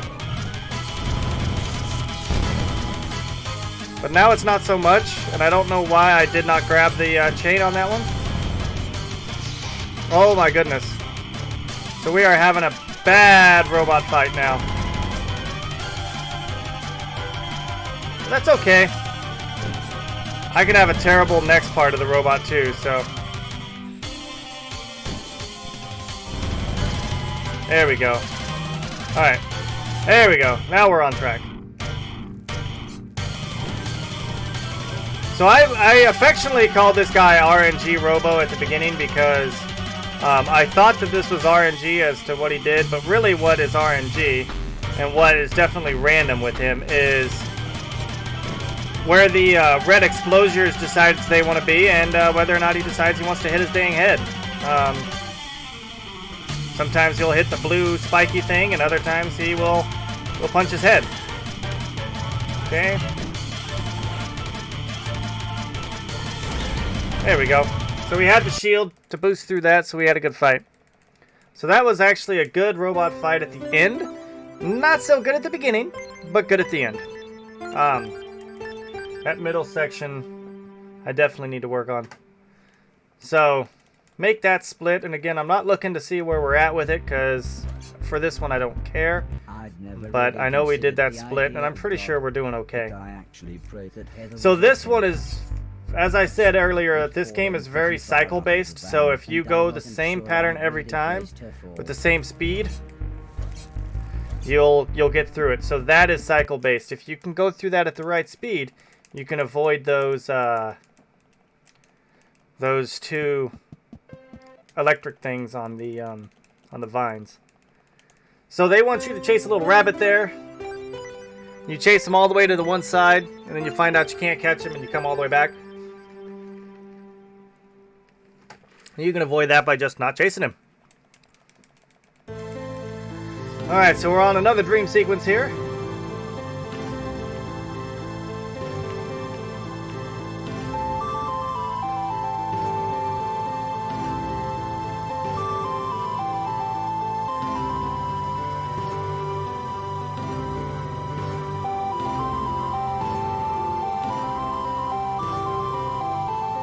So again, another dream sequence. This would be a good spot for donations and whatnot. I probably announced that at the beginning of it, so you know, but...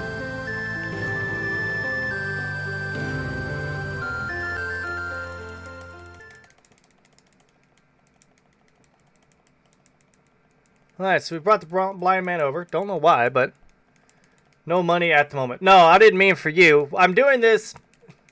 Sorry, Shintan. No, I'm doing this as if I were to be submitting this for a marathon. And in marathons, there's donations oftentimes to be read. So I'm basically saying, like, this would be a good time to read a donation if this was in a marathon kind of thing. So no, that wasn't directed at you. I apologize. I should have made that clear.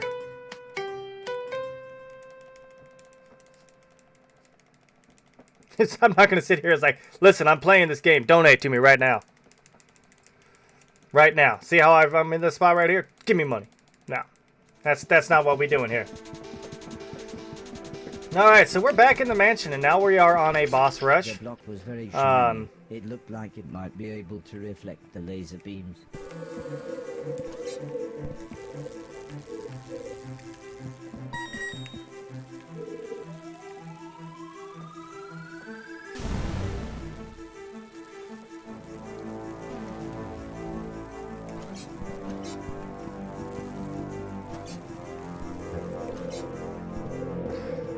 So right here, as you can see, I have this big old shiny block. This big old shiny block allows me to reflect lasers to do what I want.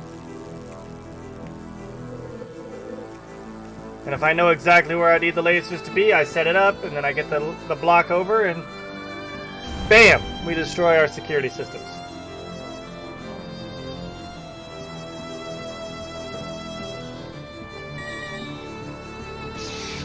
I forgot what I was doing there.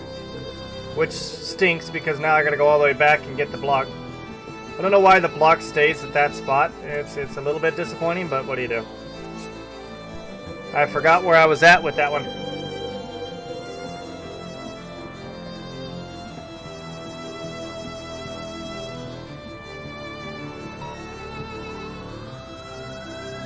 Okay, so the security system is now destroyed.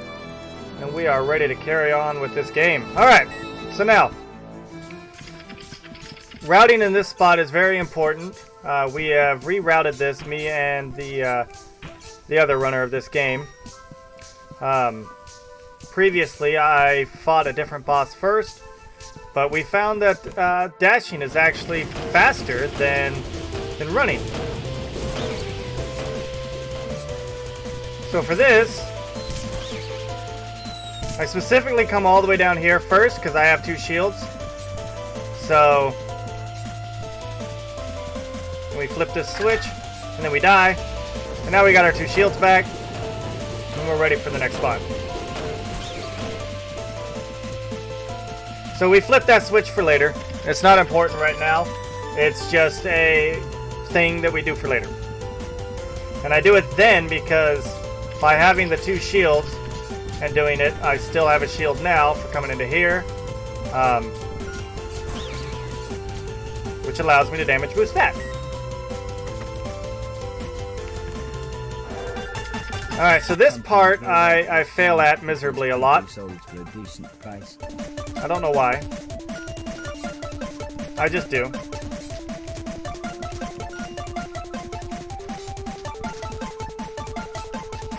Ah. So I took my time on that one. Again, I'm doing this as if it were to be a marathon, so marathon safety, I guess. Take my time. Alright, so now this boss I have soft locked on and killed a game. I want to keep my shield as long as I can through this.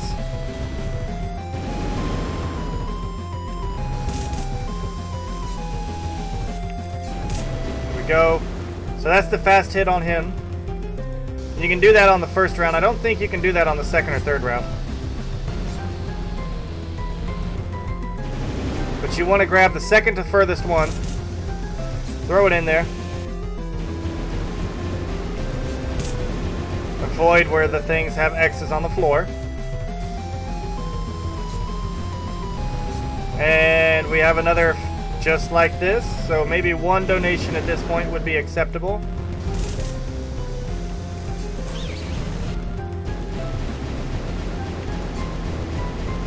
Okay. And now we move on to the second stage of this boss fight, which is... So you get invincibility when you jump off his head, so that allows you to get through that, but you still gotta slow down and wait for certain things. There we go, we're through that. Okay, so that was unfortunate. When you're on the last hit and die, it's very unfortunate.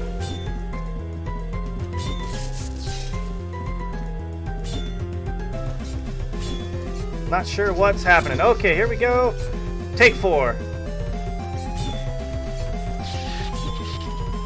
That hitbox detection, I guess, on that one. Doink. There we go. Alright, so we're going to go ahead and slow it down now. I was trying for the faster strats to get through this, but apparently I'm having issues with that. So we're going to slow it down, and we're not going to rush it.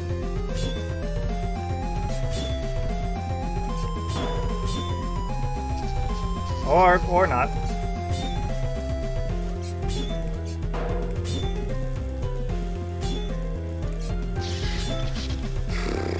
Alright, so we're struggling a little bit on this boss. It happens sometimes. Sometimes Wicked gets a little bit of struggle going. There we go. Alright, second hit. Bam, there we go. Third hit. Not quite enough. Okay, there we go. Alright, so boss is complete. That was definitely slower than I would like, but it got to the point where I did not want to keep dying, so I had to go slow. So now we have the rush, or the shoulder bash, as it were. And this is definitely a positive thing to have, because it's faster than running. We know this. So that's why we get it first, because we can use it to get through areas a lot quicker. Picking up 2 shields here, so we have them for the next fight. Quick little skip here. Doesn't save a whole lot of time, but it looks cool. There we go. Alright, now shoulder bash my way to victory. There we go. Oh man, plenty. Puppies and kittens. Puppies and kittens. We are doing good. So, as you can see, he's building a satellite. And the reason he's building a satellite is because through these scenes, the cutscenes that you're missing is it's been determined that there's other people out there. So we want to communicate with them. So as we're trying to communicate with them, we are basically like, hey, what's going on? And we come up with this plan that you as the first robot, and the fact that you're nice, must have this virus. It's called the nice virus. So our goal is to upload 4 satellites onto the ceiling, and then upload the nice virus into the world. Broadcast it to all the robots. So that's what we're doing.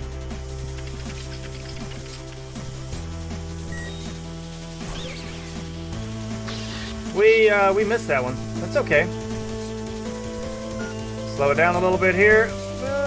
Nope. Okay. What are we missing on that cycle? There we go. Okay. All right, we're good. We're back on track. Go up there. There we go.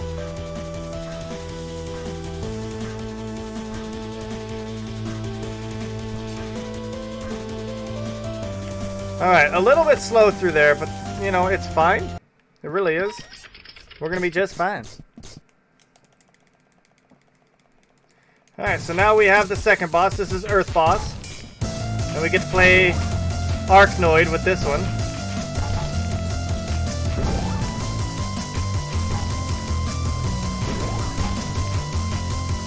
The boulder damaged the bridge. So clearly we don't want the boulders to hit the bridge.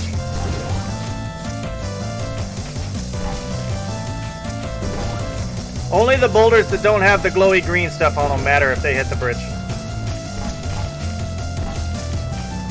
You can hit the robot with any of these boulders. Unfortunately, it's not working so well for me right now. There we go. That's one hit finally. Obviously, we need 3 because, you know, bosses are always 3 hits in old games. Except for Sonic. Sonic was not 3 hits. Come on, let's get this fight. Let's go, Wicked. There we go. That should be 3rd hit. Okay, and here he comes.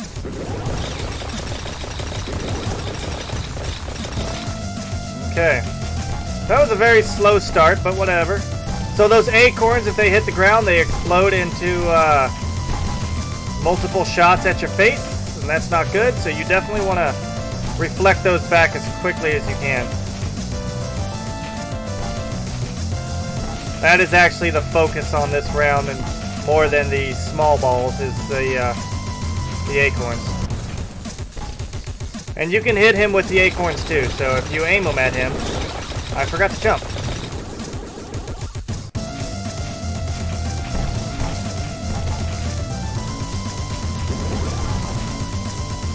The bridge took another hit.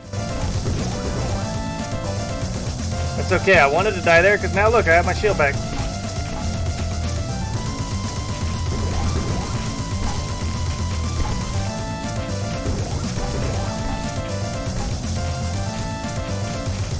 I don't believe this is at all RNG. I think it's just a matter of knowing the pattern.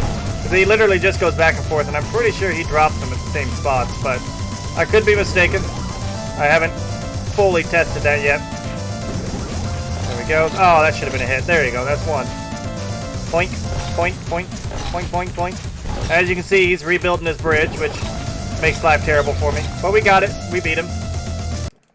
So that is Earth Boss defeated. And now we can swim. Satellite park. This one looked like it would explode in 10 minutes.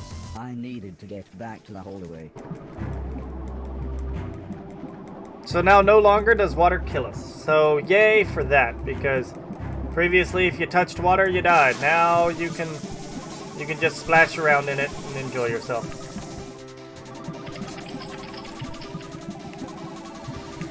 Okay, so we're back in this room, but we're going to take a different exit out of it than we came in. As you can see. This room used to terrify me. I always thought these ancient tribal masks looked like something from a nightmare. And the reason we go through this room instead of the other room, obviously, it's faster. I mean, that's why we do everything in a speedrun, right? So it's faster.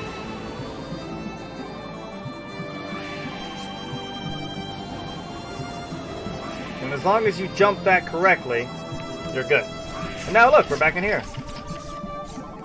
So we're gonna ride this around because we need the extra shield. It's important to have the shields. especially on the next boss. The next boss needs 2 shields to complete, so... Well, it doesn't need it to complete. It just needs it to complete it quickly. It needs the 2 shields to be able to cheese. And cheese is good. We like cheese. So I don't know, that seemed like it was a little bit slower than what I would normally want that split to be. But that's fine. That's fine. Alright, so now we're going to go on to the boss that if we didn't have water powers, we wouldn't even be able to fight. So you got to do the bosses in a bit of an order. The first 2 bosses can be a little bit, you know, whatever order you want, but you can't do this boss until you've done those other 2.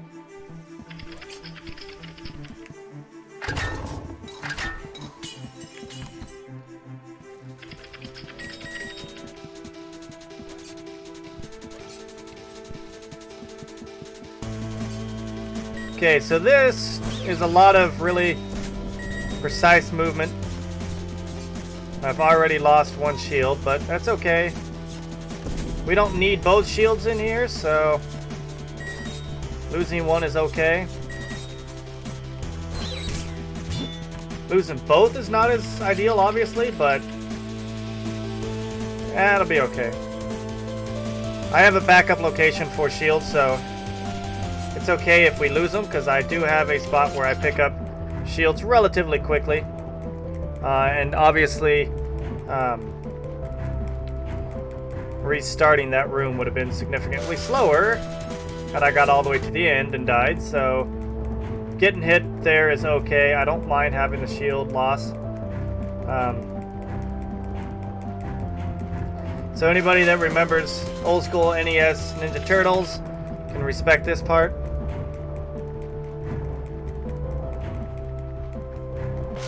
Wilmer Noir, what's up, brother? How are ya?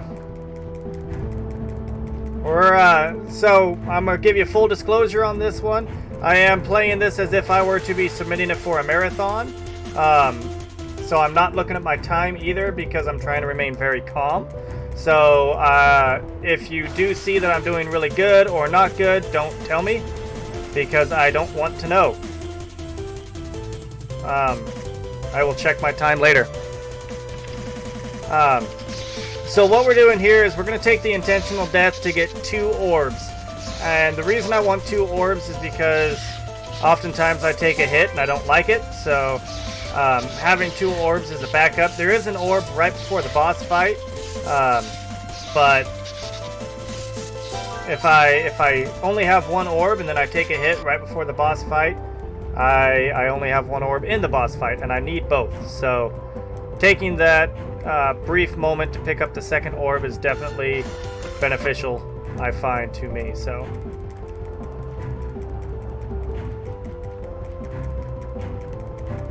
this is gonna be close. Oh, we barely made it.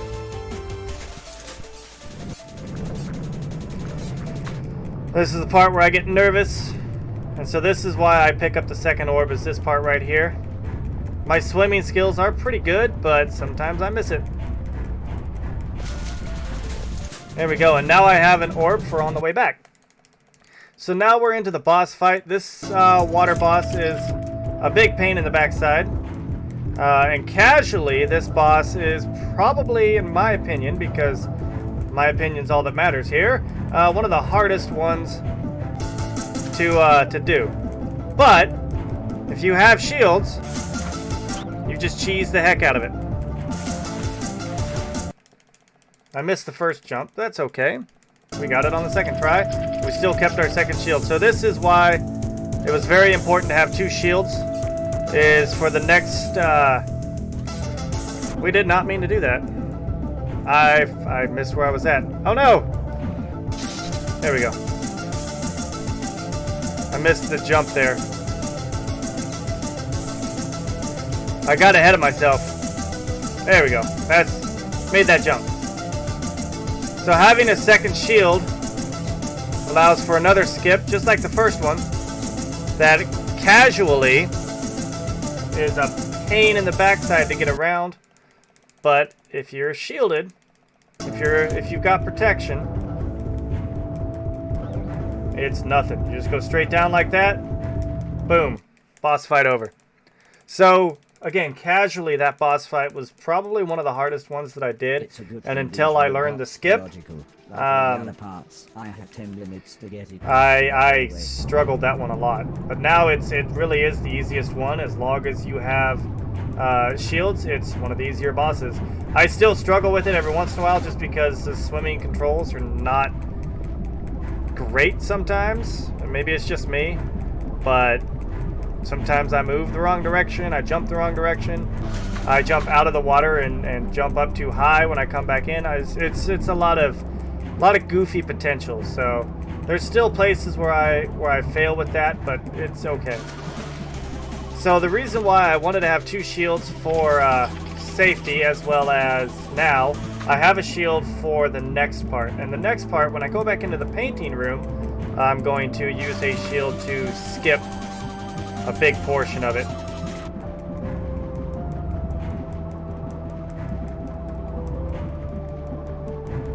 So we go down here to catch our breath. Very important to be able to breathe. And here we go. No, that was not good. That's the first time I've died at that part in a while, so big reset. That's a shame. And that's okay though, because it's just okay. We're gonna remain positive. So we gotta wait to make sure we don't get blown down into that stuff. There we go, look at that. We did it right this time. So that loses 20-30 seconds, but I'm not gonna sweat it. I'm not gonna get too upset about that one. Maybe that'll be a spot that if I get to that and I have a shield, I equip the shield just in case. Because obviously losing that little bit is more than losing what I can lose in the painting room. But we'll see. I don't think it's that big of a deal. It's really not.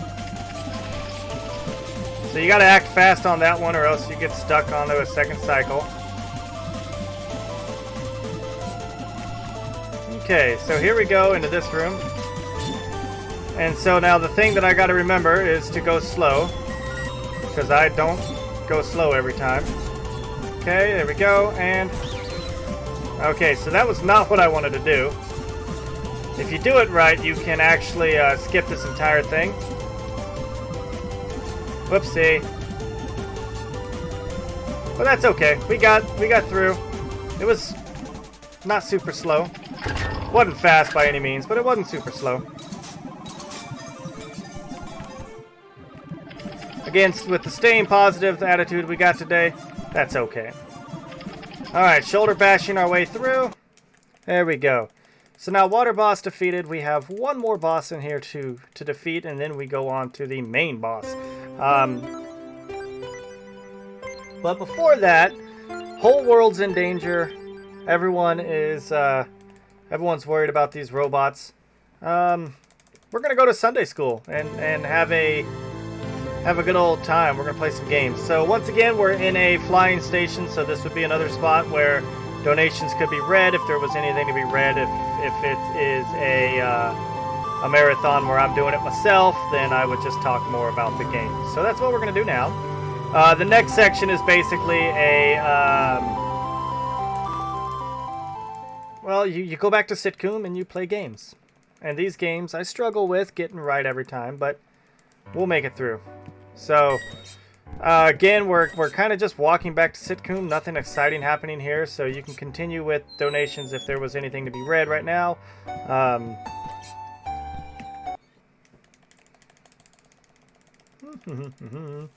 I look forward to going to Alice's church in Sitcom. It was so nice there. Oh, that was close. So there is a further to that jump that you could land on this platform here, but it's dangerous and I don't have it down yet, so I don't do it. But we're gonna do it now because we died. So, and we missed. See, that's why I don't do it.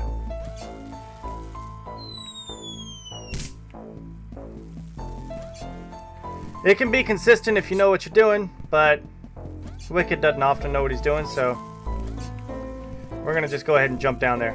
Take it easy. Take it slow. Again, we're trying to look for essentially marathon safety for this run, so big dangerous jumps like that we won't normally be doing. So we're going to pretend that didn't happen, and we're going to keep on going with this until I know specifically how to do it and get it very consistent. I wouldn't do that in a marathon. Alright, so we're back at the train station. Here we go. And we're on our way to Sitcom. So this whole portion here, you'd be able to, read donations and whatnot as necessary. Find the doors. The train is now departing. Alright, we are on the right boss. So I do every once in a while glance over at my splits, but I'm not looking at them to see where I'm at as far as time goes. I'm only looking at them to make sure I am on the appropriate split for where I'm at. So if you see me looking over off screen, that's what I'm doing. I don't know what my timer is saying right now. I don't know if I'm gold, red, green. I don't know. I'm literally just playing right now. So, and I think in doing so, in just playing, it will allow me to be more calm. If I'm not focusing on my deaths and the loss of times, it'll allow me to be more calm. And being more calm will allow for more focus and allow for better. So, unlike Ninja, who says if you don't rage, you don't care about the game, I'm going to attempt to be calm through the game so I can learn what I'm doing wrong and make it better.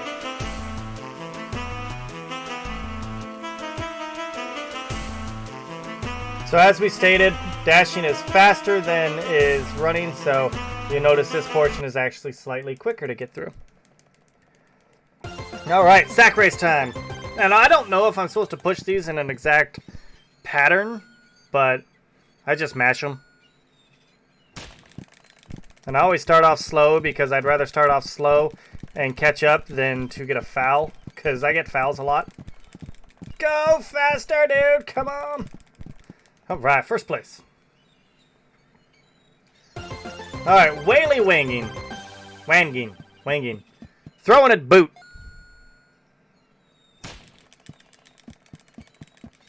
In my whaleys. We need to clear 20 feet. We did not clear 20 feet. That's alright. Our first throw yesterday was only 16 feet, so we can do better.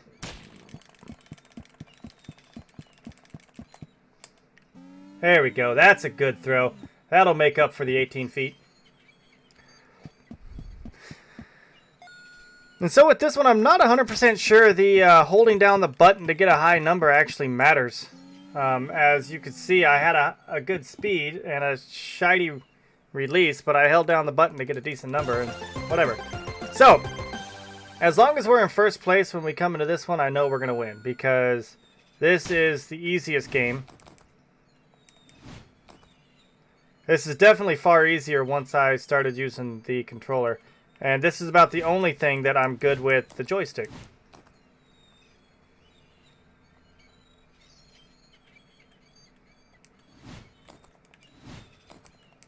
There we go. So we got first place on that. We win. GG. And Monty Python hanging out in the background.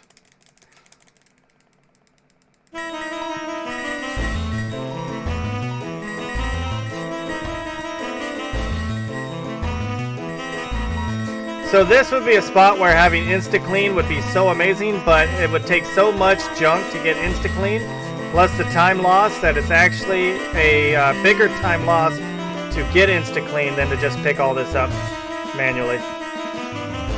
Because you got to go slow at the bottom because there's a bunch of garbage bags, and garbage bags have to expand before they get completely collected. So right here, very sad spot. We find out that Alice is a hoarder because, especially with bicycles, because she had a good friend that rode bicycles and got hit by a car and died. So to avoid that, she hoards garbage and bicycles.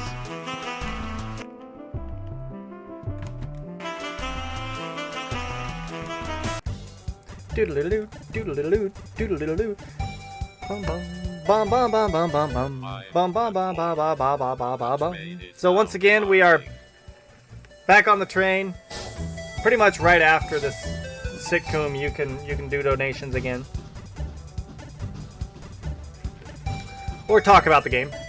So we're going back. We can kind of give a little forward look at what's happening. So when we come back, we've got another boss to fight. That if you'll remember, when we fought the first boss, when we came back to the mansion, we flipped a switch. And the reason we flipped the switch is so that way we have a shortcut to the boss coming up. So one thing I've got to do, I do have to slow down and remember to pick up shields as I'm running through mainland, or main town. I could get back to the when you go to Mr. Silton's house, there is a... there's a side house. I believe it's Mr. Preston's house that has shields in it. So, we've got to stop off in Mr. Preston's house and get some shields, because we don't have a chance to pick up shields on the way to the next boss, and having the shields is definitely more beneficial than not.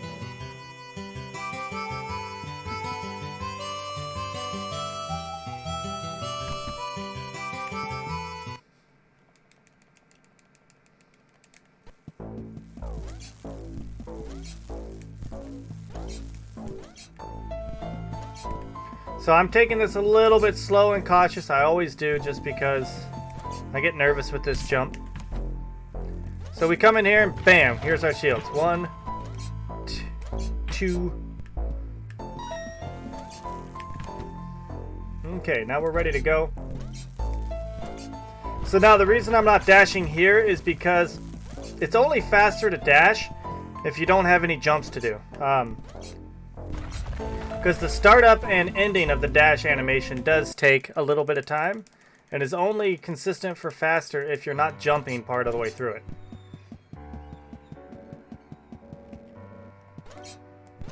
So on that platforming section, I do not dash. We jumped too far. No, that's okay. Going back for it. So I've been debating whether or not I want to pick up, a third shield here or not. A third shield would cost me, I believe it's several hundred. I don't know exactly what it is. I'd have to look. So we're taking a shortcut here, and that's because we flipped that switch for the laser protection over here. And now if you look, bam, we can walk straight through here. Break that, and look at this.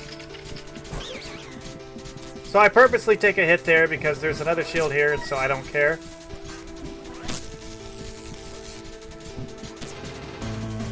This area is very generous with shields, but I like having the shields to start because it does make it significantly easier. And so this part is very entertaining to do. A lot of different angles and going back and forth with the saws and whatnot. I'm going to take this safe again, as this is attempting to be marathon safe. You can do a duck jump there to get through that, but that takes extra time and it's very scary. So going that route saves a significant amount of time because we were able to go up the wall. This is why we needed the shield, so we could go up the wall instead of going all the way around. You gotta pick up this. In the OG route, you've got to pick up a. Oh, what are we doing? What are we doing? We're supposed to catch things here. There we go.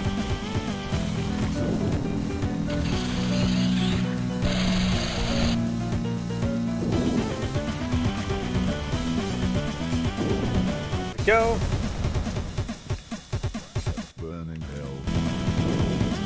So as you see, you've got to actually clear the canopy of the bed. You can't just throw it straight through the canopy. Not at first, anyways. Later, he blows up the canopy protection and you can shoot through it. But right now, not so much. So I died there, but as you can see, I got my shield back, so it's okay.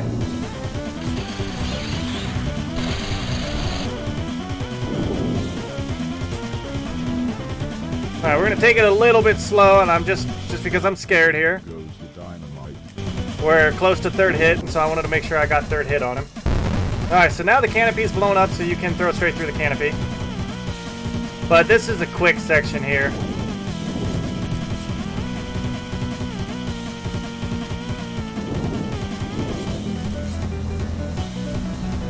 I have trouble throwing straight up. As you can tell, I kind of threw downward, or in an angle. And that's, again, I'm terrible with analog stick. I don't know why, but I am.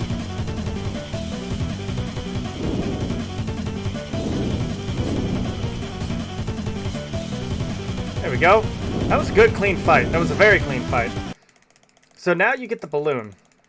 And the balloon is supposed to help you with later parts, but I only use the balloon in one spot, and that is for a skip. I do not actually use the balloon for its intended purpose on any portion of this route. I guess you could say it is its intended purpose, but I skip with it rather than walking around the spot. But I don't use it anywhere else. So that boss is done. The balloon does allow you to levitate through parts. Well, it does what you would expect a balloon to do. It lifts you off the ground and floats you into the air. So that's what it does. Okay, so right here again we are running rather than dashing because it's faster. Because we've got to jump afterwards, so. Down here.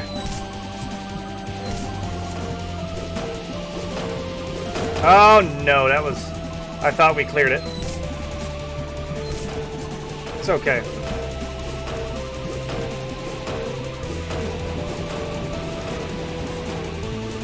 Okay, just wait a second.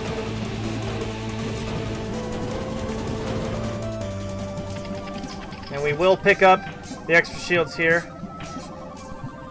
We don't necessarily need them, but just on the in case, we use that to boost through that one. There we go. Because the next area does give me a chance to pick up 2 shields before I fight the big boss in here. So picking them up there or picking them up later is not a big deal. So we've got all 4 satellites installed. And now we find out that there is a bigger boss that's basically controlling everything. It's in the attic. So now we have to find our way to the attic. We get a special security key card that allows us to go into the attic. Oh, another flying. I forgot about the flying section. So once again, flying section, you guys know what this means.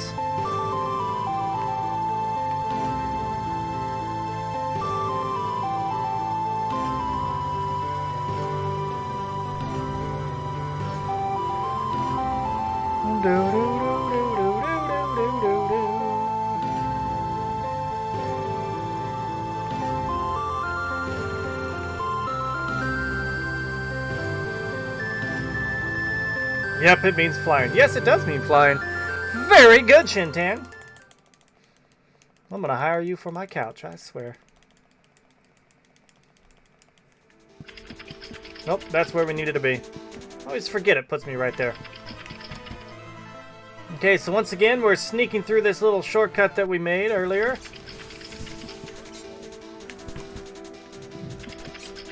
And a full sprint so you can land up on the roof up there, or not. I mean, that's fine too. We'll go around.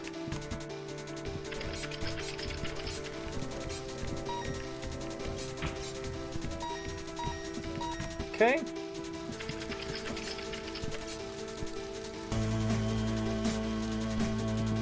So we also gained the ability sometime throughout the last little bit to be able to walk while we ducked. Because apparently we couldn't figure out how to do such an intricate thing. So this part is really tough. I struggle with this part sometimes, but that was good. We did it right that time. We need 2 shields, so when we come in here, we can do a big skip going this way. Because you need both the shields to get through that. You're not going to make it through that without 2 shields. And I can make it faster and kind of jump off those other parts, but I struggle with that too, so we're not going to do that. Anything that I struggle with consistently, I'm avoiding doing for this routing specifically because this is considered, you know, like I said earlier, marathon routing, so trying to be a little bit safer. Grabbed the chain there on accident, but it worked out because then we didn't get burned, and we got burned anyways. We didn't wait long enough. There we go. Alright, we're good. So ultimately with that, it doesn't matter specifically how fast you go, you still gotta wait for these saws. Okay. And now this is a checkpoint, so here, if anything happens and we die, we respawn right here. So we need to get rid of that because we don't want that in the next part. Now we die. Because we need the shield. We need the shield that we gained here. Okay. And we got hit again, so we're going to go ahead and take another intentional death. We need the shield. The shield is very important. There we go. We got through it. Okay. We're good. If you have that garbage can in your hand, you will not be able to grab a hold of things. So as you can see, that shield allowed us to skip through all of that. Very important. That is a big, kind of painful section to go through. So having the shield makes it so much more manageable. So I could die right here a lot to get another shield, and if I die 3 or 4 times, I will take intentional dying, because it gives me a shield that I can then use to boost through this stuff with. And since I had already died several times, I figured, what the heck, we're gonna do it. Okay, so let's not do that. There we go. Well, poo. Get off of that! Get off of the chain, buddy! What are you doing? Okay. We're still gonna take it slow, even though we have the shield. Well, then that happened. It's okay, we got through it. We're through it finally. Okay. Now we fight the boss. And it's not imperative to have any shields at this part because you get shields from this part. So if anyone can guess what this is, now that I've done 2 of them, bonus points for you. And as I get further along, if you can figure it out, kind of like Wheel of Fortune. Can I get a button, please?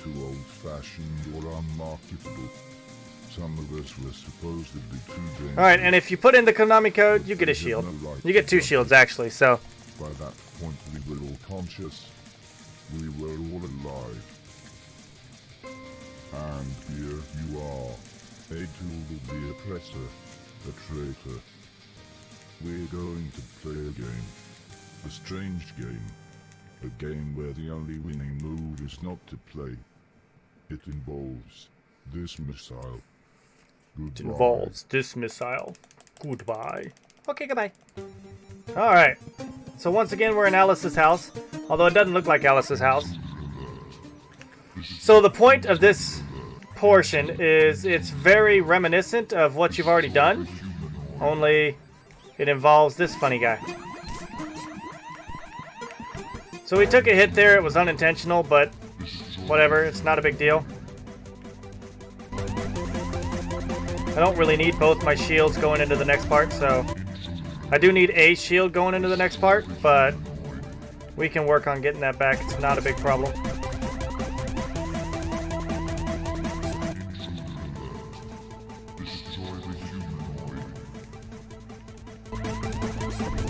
Go.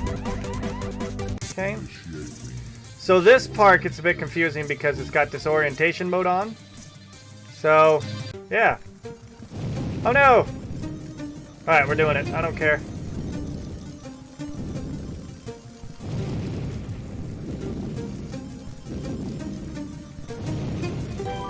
Oh, well that sucks.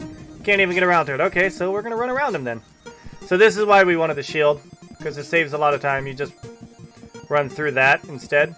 But I made a boo-boo and lost the shield. What do you do? And I didn't know that the shield was going to spawn so high up. So now we know. I don't know how I lost the shield. I didn't think I took a hit, but apparently I did. Again, so we're in we're in our memories. And if you remember doing this earlier, we're going to stop for a second to let that one pass. Now all the pictures have this funny looking guy in it. Because why not? Okay. So this is the only part coming up soon that I actually use the balloon on.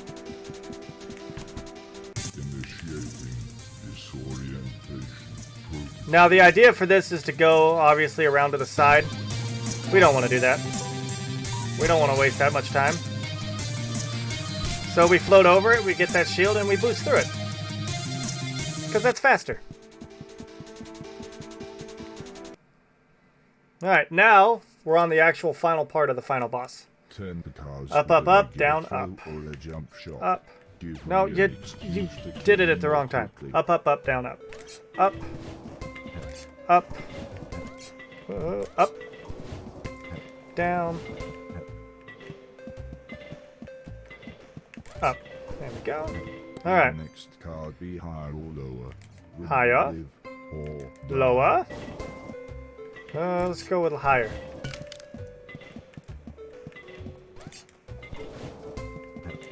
There we go. Try and match pairs. Okay. while I Green, try green, to blue, kill you. blue. Green. Green.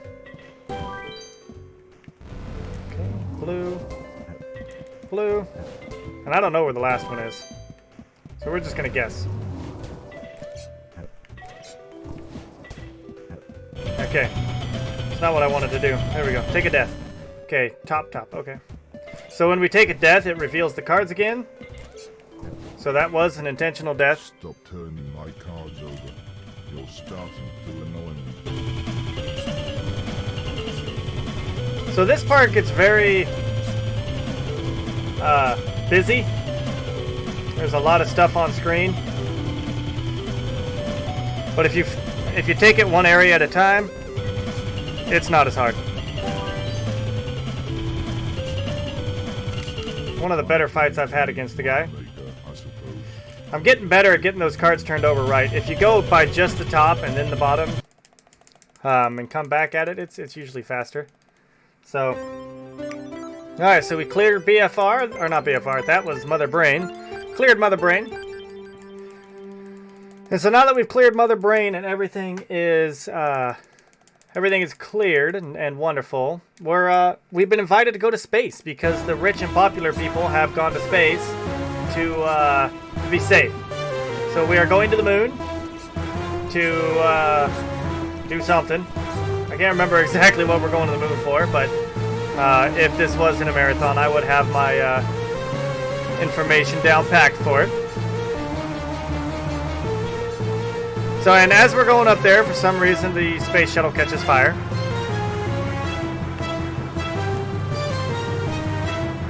And our job is to put it out. And with this part, as long as you let the atmosphere blow you over, you'll get it correctly. So, that one is easy peasy. Except I have died on there a lot, so I don't want to say that it's impossible to die, because it's... Trust me, nowhere in this game is impossible to die. If there is a way to die, Wicked has died. I assure you. None of this is free. Okay, none of it actually. Even like Little Bunny Fufu, which is like a minute split, is not free. That's how intense this game is. Even the shortest split in the game is not free.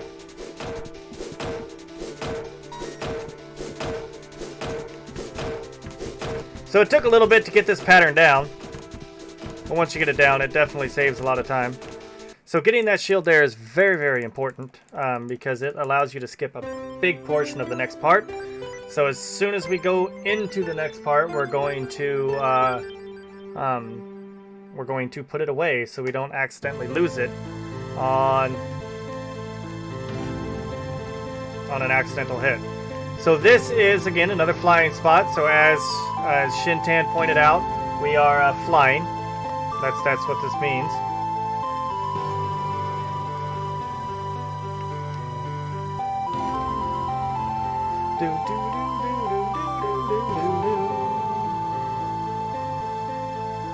And even these flying spots aren't free.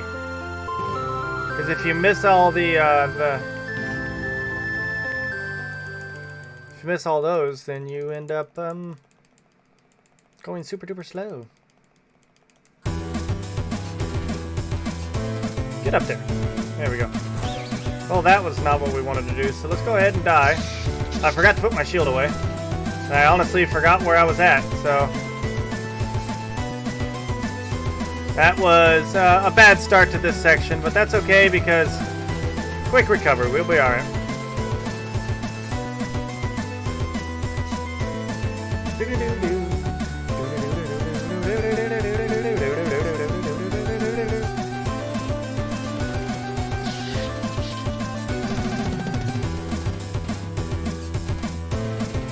So casually, again, I like to refer to my casual playthrough of this. This part I struggled with a lot till I learned everything about it. Yeah, it was goodness, it was tough. It still is because I do my jumps to the wrong spot. I murder myself. Whoa, what are you doing? So we're gonna slow it down so we do it correctly here.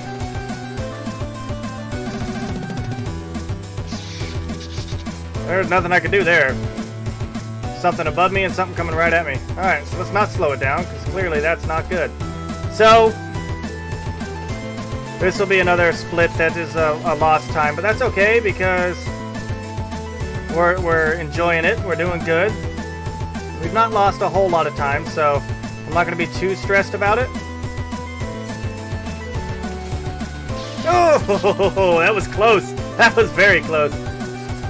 That jump is not super hard. I assure you I am making it a lot harder than it is. I'm just messing up my timing with it, that's all.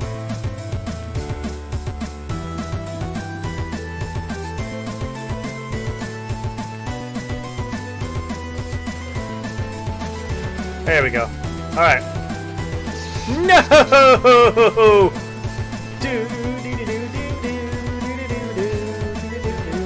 And we're still not pulling out the shield because this is not what the shield is for.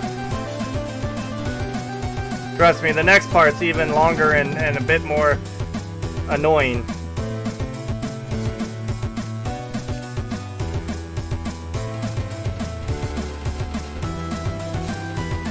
I knew that was the short hop. Dang it, we are killing this time here. That's alright, this is why the estimate is you know, that we can do under 3 hours, but we're gonna hope that we get it. That is our estimate for this, is 3 hours. If we get faster at other parts, it'll allow for more more time for mistakes in places like this. There we go. Okay, alright, we're through. We're good. No!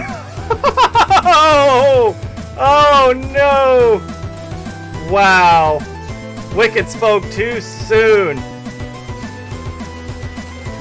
That requires a short hop that apparently I did not hop short enough. Oh my goodness. Spoke too soon. I thought we were through the hard part, and no, we were not. Okay, here we go. Let's stop playing around, Wicked.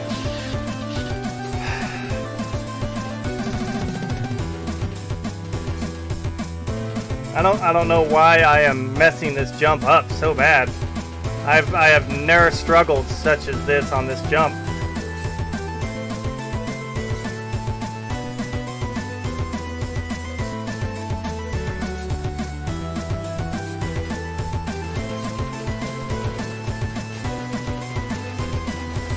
There we go. Okay. All right, we're good.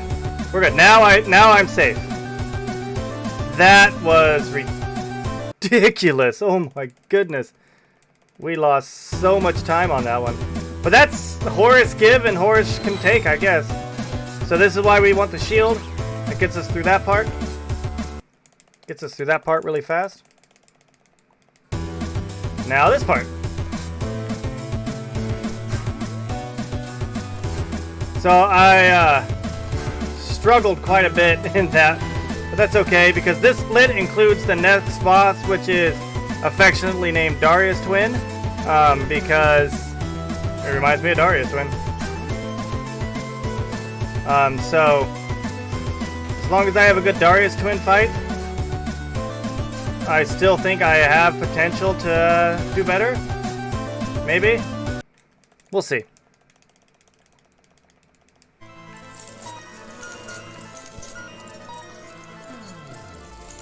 We're going to try to have the positive attitude. So this is the spot where I can rescue bunnies.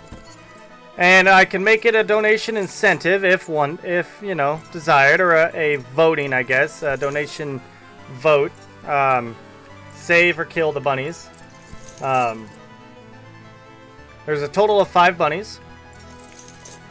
And it saves time to leave them.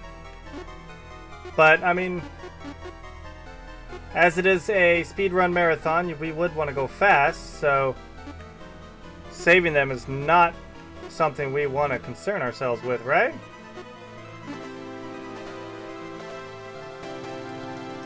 My body was broken, but my brain still worked, so I hacked the system and opened an important-looking door. Okay. Ah! That's death, and we don't want to die there. That was also death, and we didn't want to die there either, but we have done so. I forgot my patterns with these, because last time I did it, I died so fast. Okay. That was intentional death, because getting back down is faster by dying than waiting for the platforms.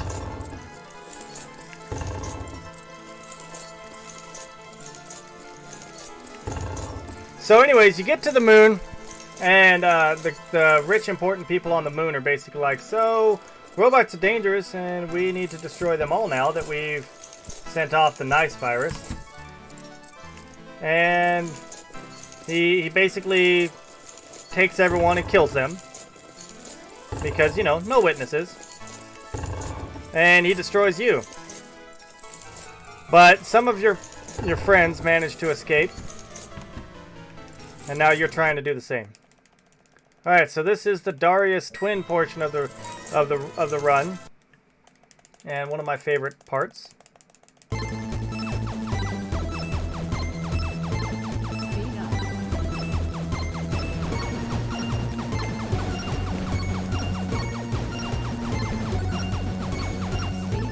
Ba ba ba ba ba ba ba ba ba ba ba ba ba ba.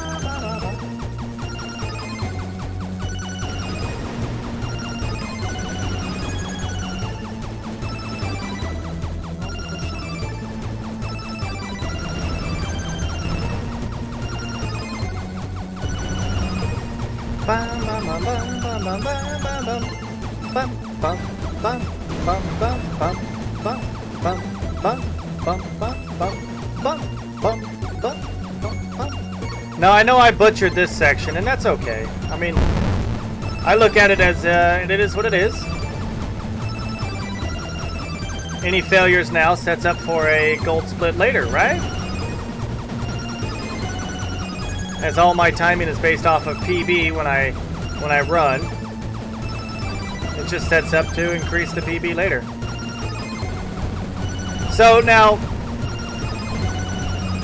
essentially, to be honest, the hardest part of the run is behind me.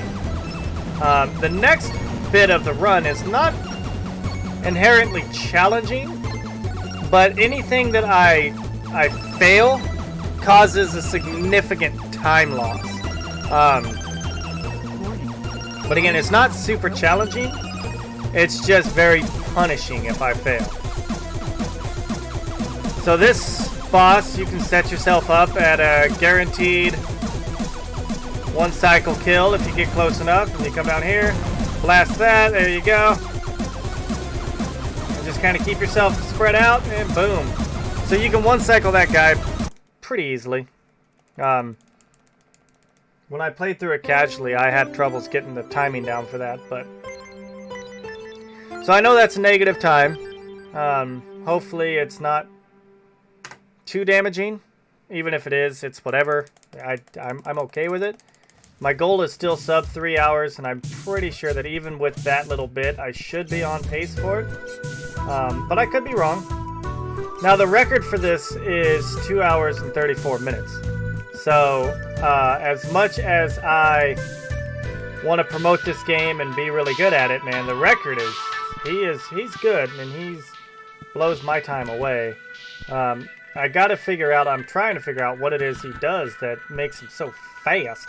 Because I'm pretty sure we've got the same routing, just his movement's better, which I can understand. And like, so that last segment, I lost probably a good 2-3 minutes, maybe even more. But I don't see any segments where I'm potentially able to gain, you know, a minute or so.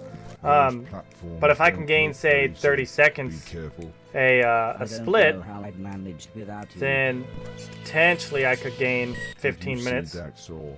I saw the saw. So where we're at right now, we are back on Earth, and we're working together with this robot. His name is Fort. When they named him, they actually named him 4-2, but he likes to consider it like Fort. Ooh. So his name is Fort. So we're going to take it a little slow on this spot, just so that way we know that we're good. So we have to jump over that, because that is a very unfortunate spot to be in. So there you go. Take that down. There we go.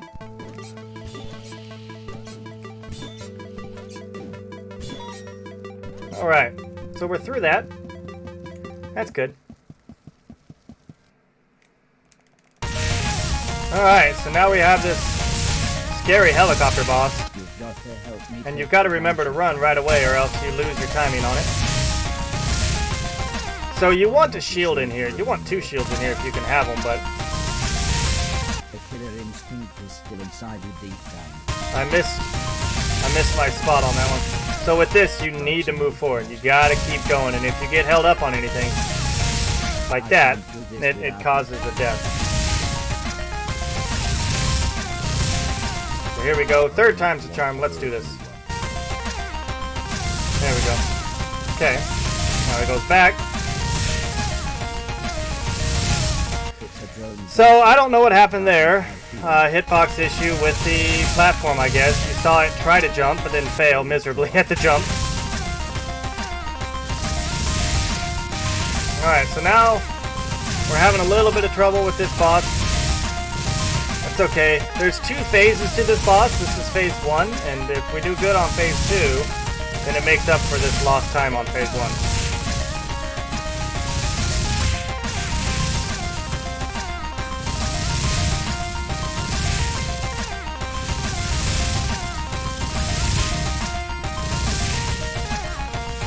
Okay, we're good. Alright, so now we are at this point. And this point here is... This is phase 2. As you can tell by it is the 2nd phase.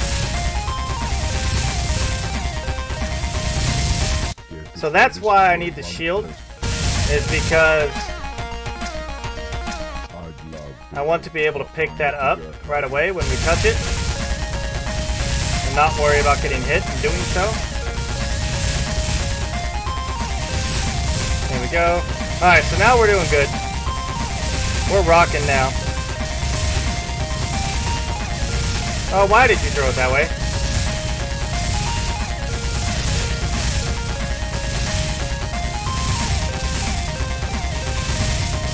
Okay, that's fine. We had the shield, so we made up for it. So now during this little cutscene, you can still throw the rockets, or the gas cans. So it allows you to skip a lot of that.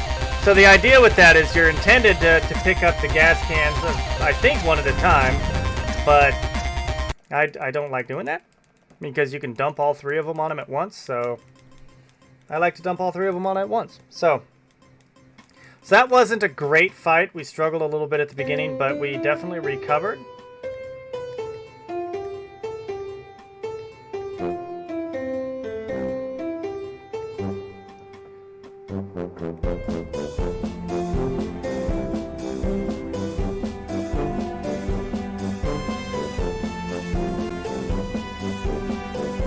So this is a rather lengthy portion. So there's this, and there's a dream, and then there is another thing of of Pong. So this would be another great idea, or a great time for, again, donations.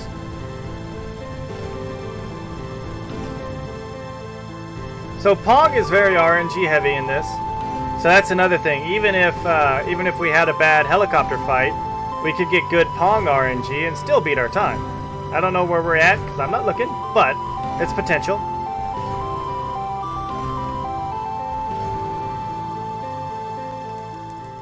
Now this Pong is a little bit different because this is laser fatigue.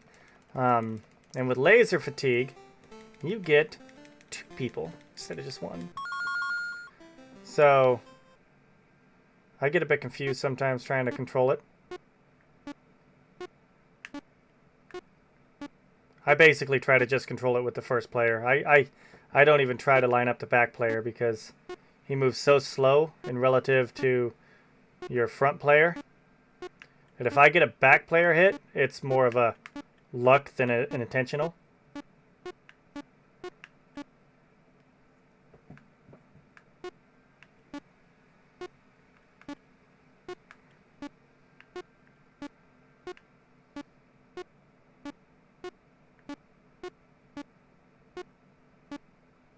As this is pretty much RNG, I don't even really try to make like crazy angles, because it's up to the computer whether they want to win or not. They'll either move super fast and catch it, or they won't. Oh, that was luck. Like I said, anything hit by the back player is sheer luck.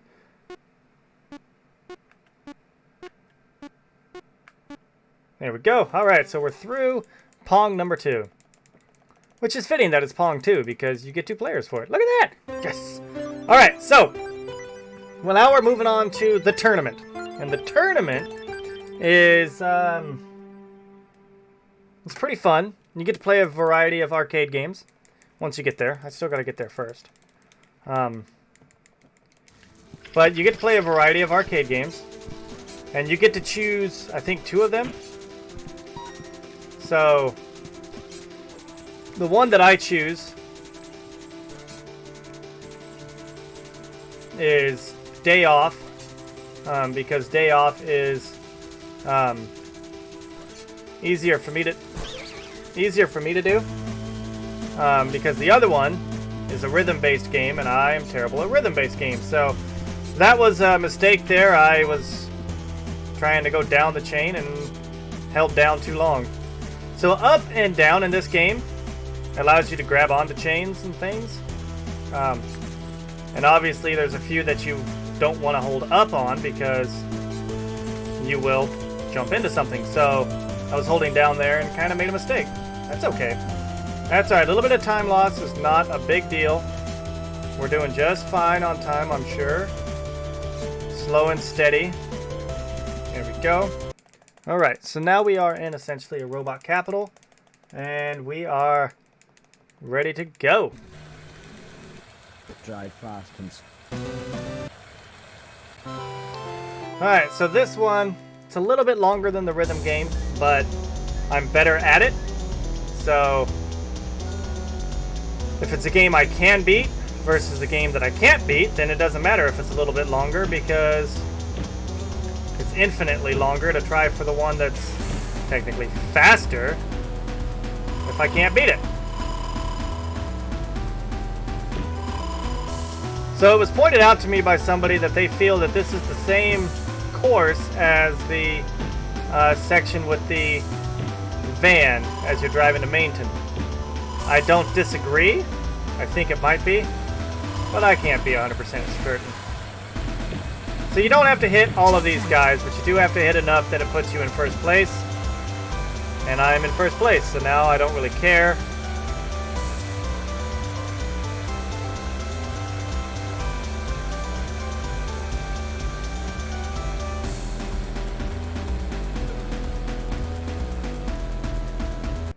Okay, so we won that one. Now the next one is a bit of a pain. The next one is Dance Invaders, which is like Space Invaders, only instead of having little alien rocket ships, you have dancers. And so the idea for this one is basically you want to clear a big hole in the middle because you want to hit the guys in the back. The little people up front really don't matter too much. Your aim is for the people in the back, and you need to hit them. It's not really a maybe. You need to hit them, because if you don't, you're not going to get enough points for it. Okay, one more. I should be able to get it. There we go. Okay, so we got it. Good stuff. So we're through. Now it doesn't matter. The game can end. We got the high score.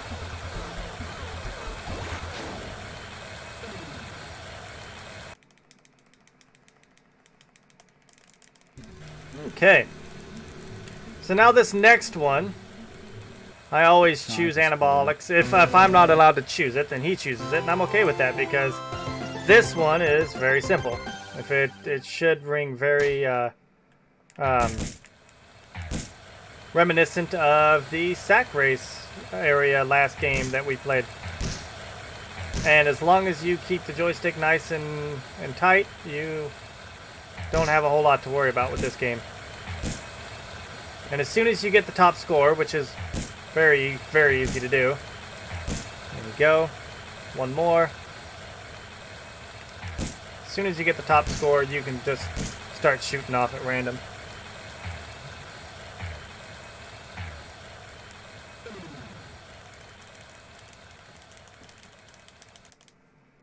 Okay. Alright. So, here we go on to the final game. Supposedly. And if that person does not ring a bell to who that is, well, just look at the game that we're playing, and it should help you kind of generalize who he is. So that is Billy Mitchell. That is your final person that you're fighting against here.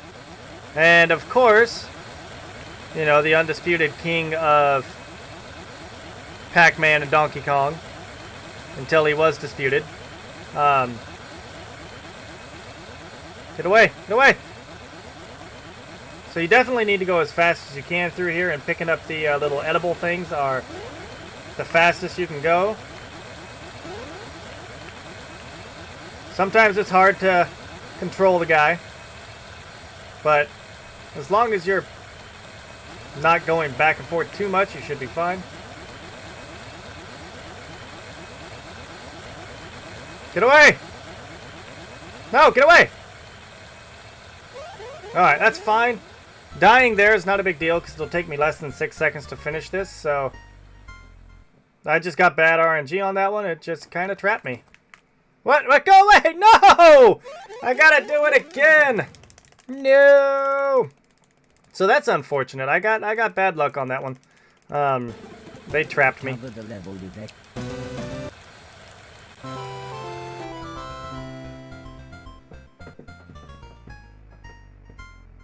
They trapped me, but what do you do? So obviously, it takes 60 seconds. If you lose 60 seconds. So this is a quick minute loss as we go through this again. But it is what it is. We're gonna try for a better movement.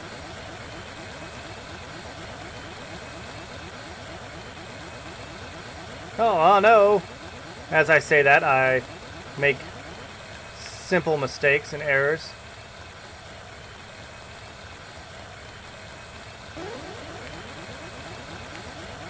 I kind of got lucky on that one. That guy was pretty close to my fanny. There we go. Okay. We got it. So clearly we lost a minute. But it is what it is. Alright, so after we beat Billy Mitchell in essentially what is Pac-Man, the robot director over here is like, hey, so somebody else said they got a better time. There's no confirmation of this, however, but we're just going to take their word for it, and so now we're at a tiebreaker.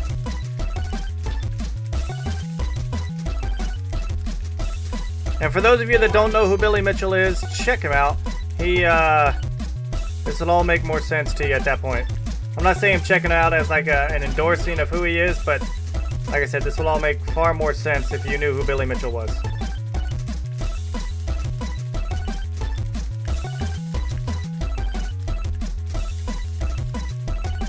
So that one death there, it's not super big deal. We didn't go too far back.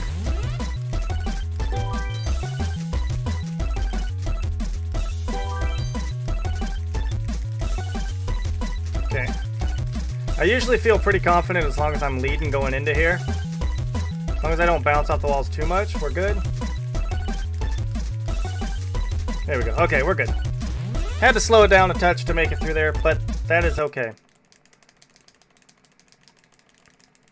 So if you die there, it doesn't matter how many times you die, you just play that game over and over again. So here we go. Now, after we've done this, so essentially what they're doing, the robots are looking for the one. And if you remember from all the way at the beginning, what you didn't see is that you actually have serial number 0001. So, you show it to this robot and he's like, ooh, impressive. But then he says, all right, well, I challenge you once again to Pong, because Pong. Wasn't fair.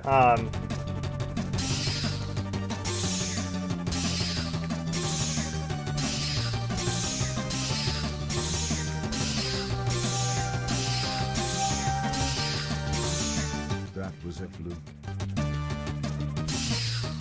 Because in this game, Pong is king.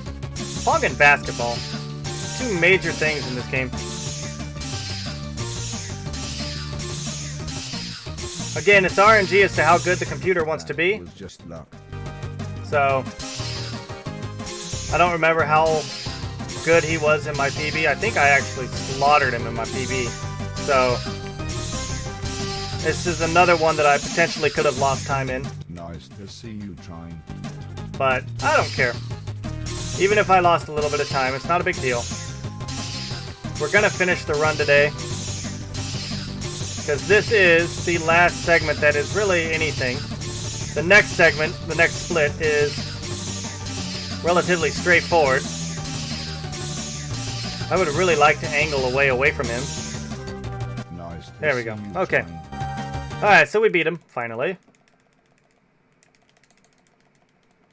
And we are crowned the king of all robots. Because, why not?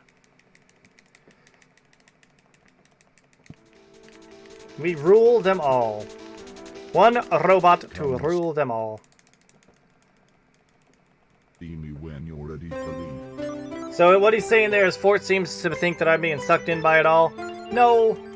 No, that's silly, Fort. We are, we're just doing our thing. Don't judge us, Fort. So we're flying again. This is not the last flying segment.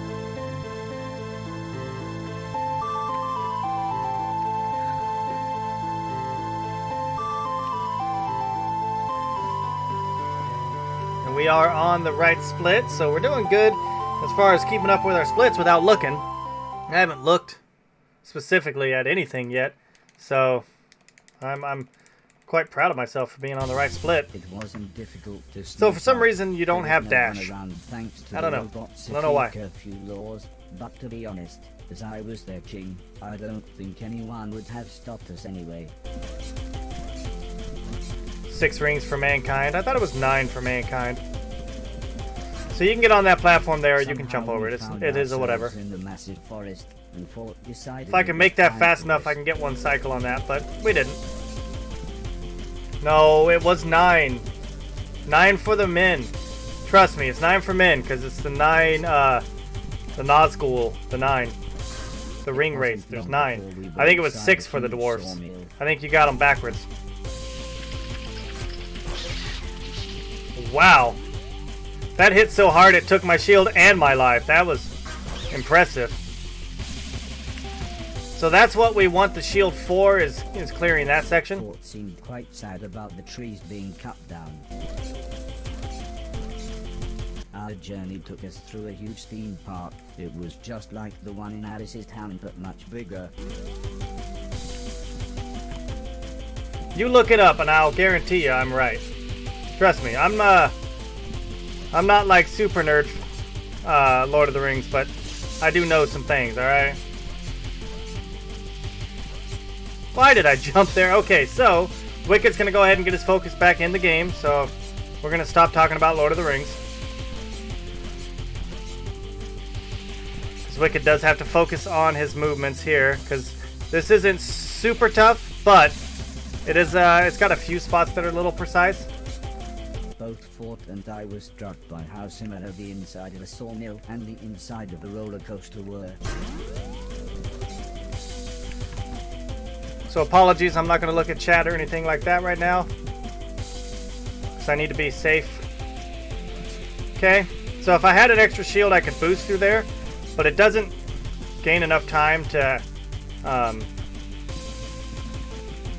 die to get the extra shield, because dying does obviously cost time, and there's nowhere that I can get it for less than the time it will take to benefit from it. So this part here is kind of silly. Like, they have all these platforms and things to jump on, but if you fail, they have things to jump off of to fix it. So there's no, like, go back to the beginning. We travel under the cover of night as we were getting near the humans and home. Alright, so this is nearly there. Like, we are almost done with this game. We have... It was all just thanks to my captain's software. We have this run left. We have to make it all the way back to mainland. And then we have a boss fight. Now, I do have to pick up 2 shields on the way through from Mainton. Because it is required for a couple skips. Technically only 1 is needed, but I like to pick up 2 because having that extra one is, you know, safety. So we're doing good. We're doing all right. So I have looked at my time now, just because at this point it doesn't matter. I do have potential to go sub 3 here, so that's good.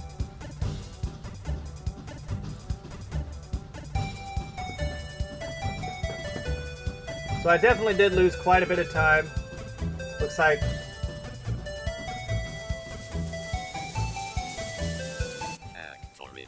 This is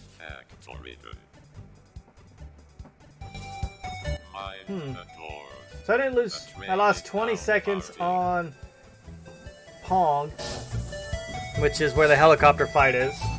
And then I lost, actually gained a second on the arcade mode. So was the next stop. That's actually I could quite get surprising. back to the mainland and Mr. Silton's from here.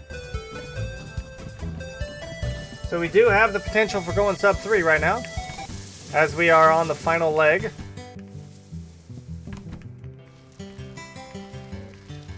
So this is not matching, this is actually timed. Because matching is slower, you'll actually end up running. So you got to get the timing down and the rhythm down for the dash.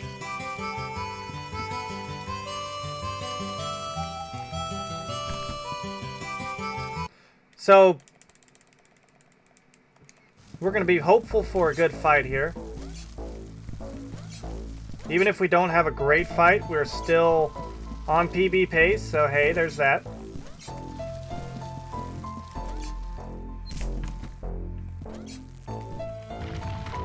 So make sure we stop in here and get the shields. There we go. Okay. Alrighty, and we're off.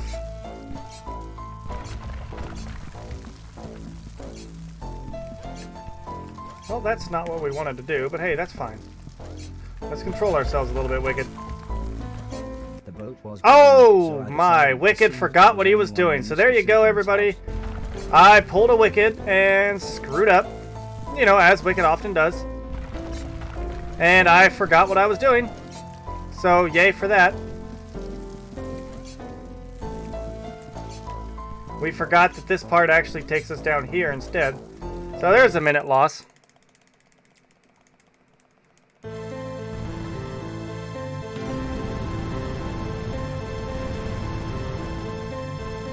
So as you can see, Wicked gets confused on things and screws things up.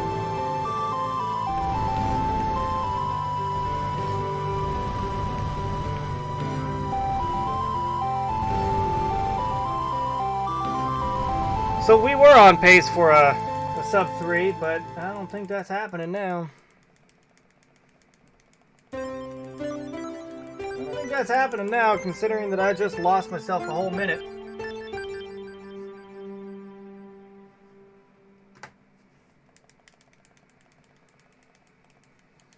Mr. Logan had got the boat out of hiding. I now just had to sail it from the dock back to the estate.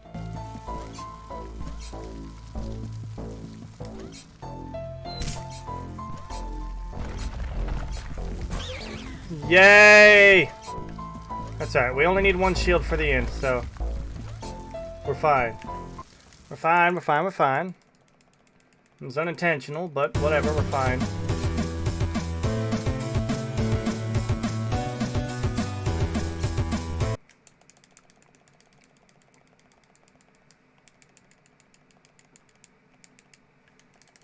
Alright, so we're fighting it out.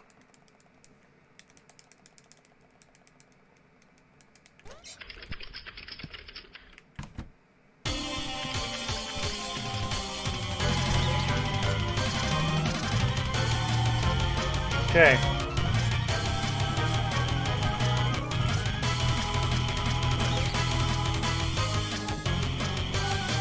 Like I said, only one shield is required, and it's for that skip right there. Not sure what we can use the other shield for, but I know it would be beneficial to have another shield.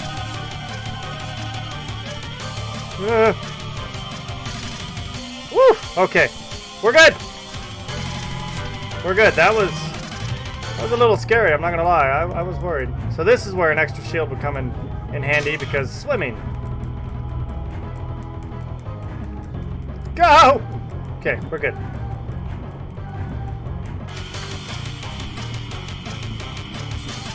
Alright, so here we definitely want to go slow. Because slower is faster sometimes. And we didn't listen to ourselves, and we hit the damn fan. So like I said, slower is faster. We should have slowed down there and not rushed that. Okay, so sub 3 is out. Sub 3 is definitely out. Now Wicked apparently forgot how to swim.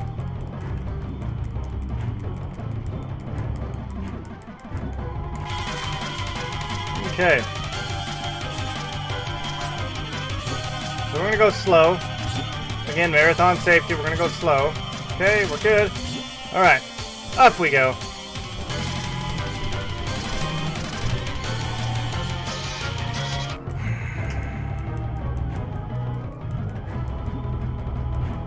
Alright, so we're on the final stretch of this game. We're gonna finish.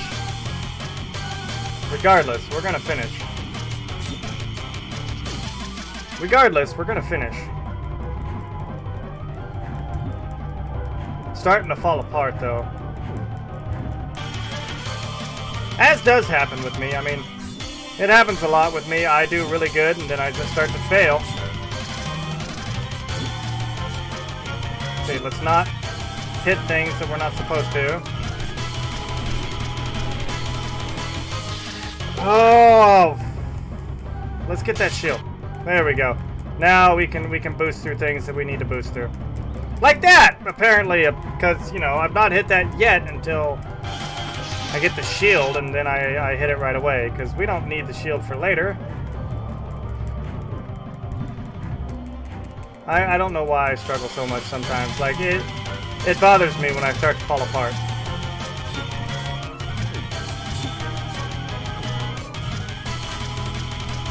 That's alright. We've nearly finished. And we didn't even need the shield that time. So we'll take the boost there.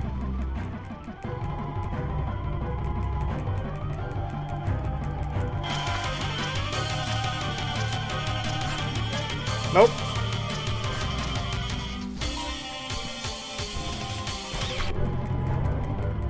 We had a good sub 3 pace. Now I don't even know if we're going to PB it. To be completely honest, I don't know if we can even PB this. Because Wicked does stupid shit like that. I know that I can't fucking jump off that spring and be safe, but I'm just going to sit there and do it anyways, because apparently I'm, you know, Wicked does what Wicked does. There we go. Alright, that's what we wanted to do. Now we're on the boss. And we've got a shield for it, so that's helpful. See, look, helpful. We'll lose it right away.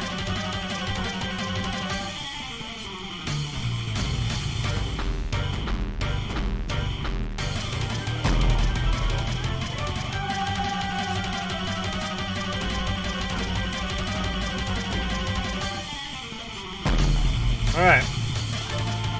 We're gonna focus through this end. We should PB, even though we're on terrible frickin' pace. We should PB.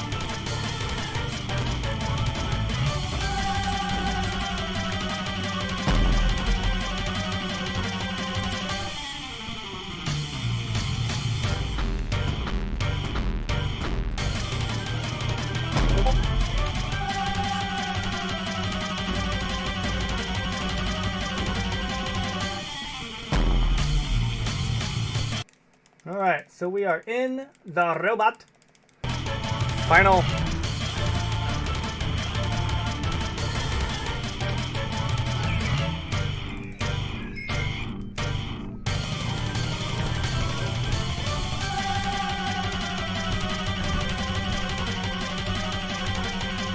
Final battle.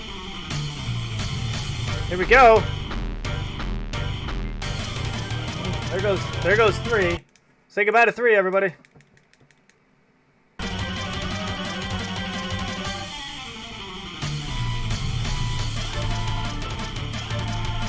I don't even know if we'll PB.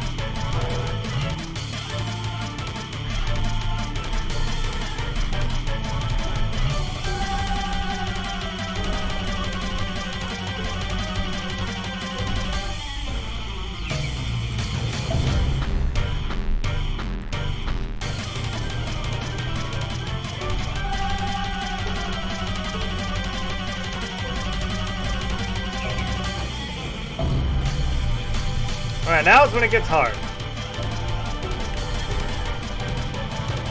I don't know why it gets so hard here, but...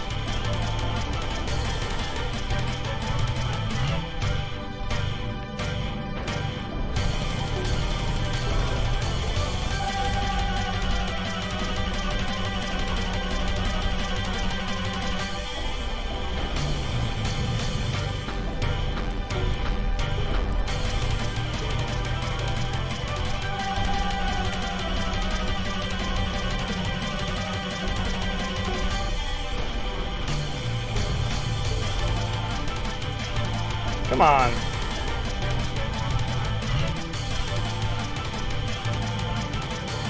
As long as I avoid getting punched by him by a super punch, I'm good.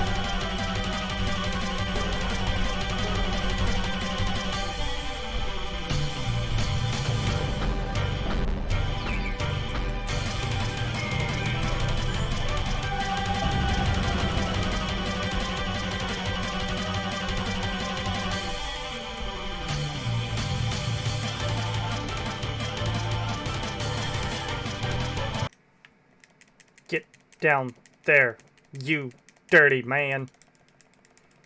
Bye! Alright, so that's it for any sort of combat or platforming. Now we just retire and call it good. So, yeah, new PB, but still not sub 3. I don't know why. Well, I mean, I know why. I lost a lot of time on the moon section. So I'm gonna have to watch the record because, like, it's really confusing to me how I lost 20 minutes. Like, or shit, at this point, 30 minutes. Like, where is my 30-minute loss? I can see 2-minute losses on here, but I don't see a 30-minute time difference. So there's something that he's doing specifically that I'm not doing. I don't know what it is. I don't know if it's routing. I don't know what it is. But clearly I'm doing it wrong.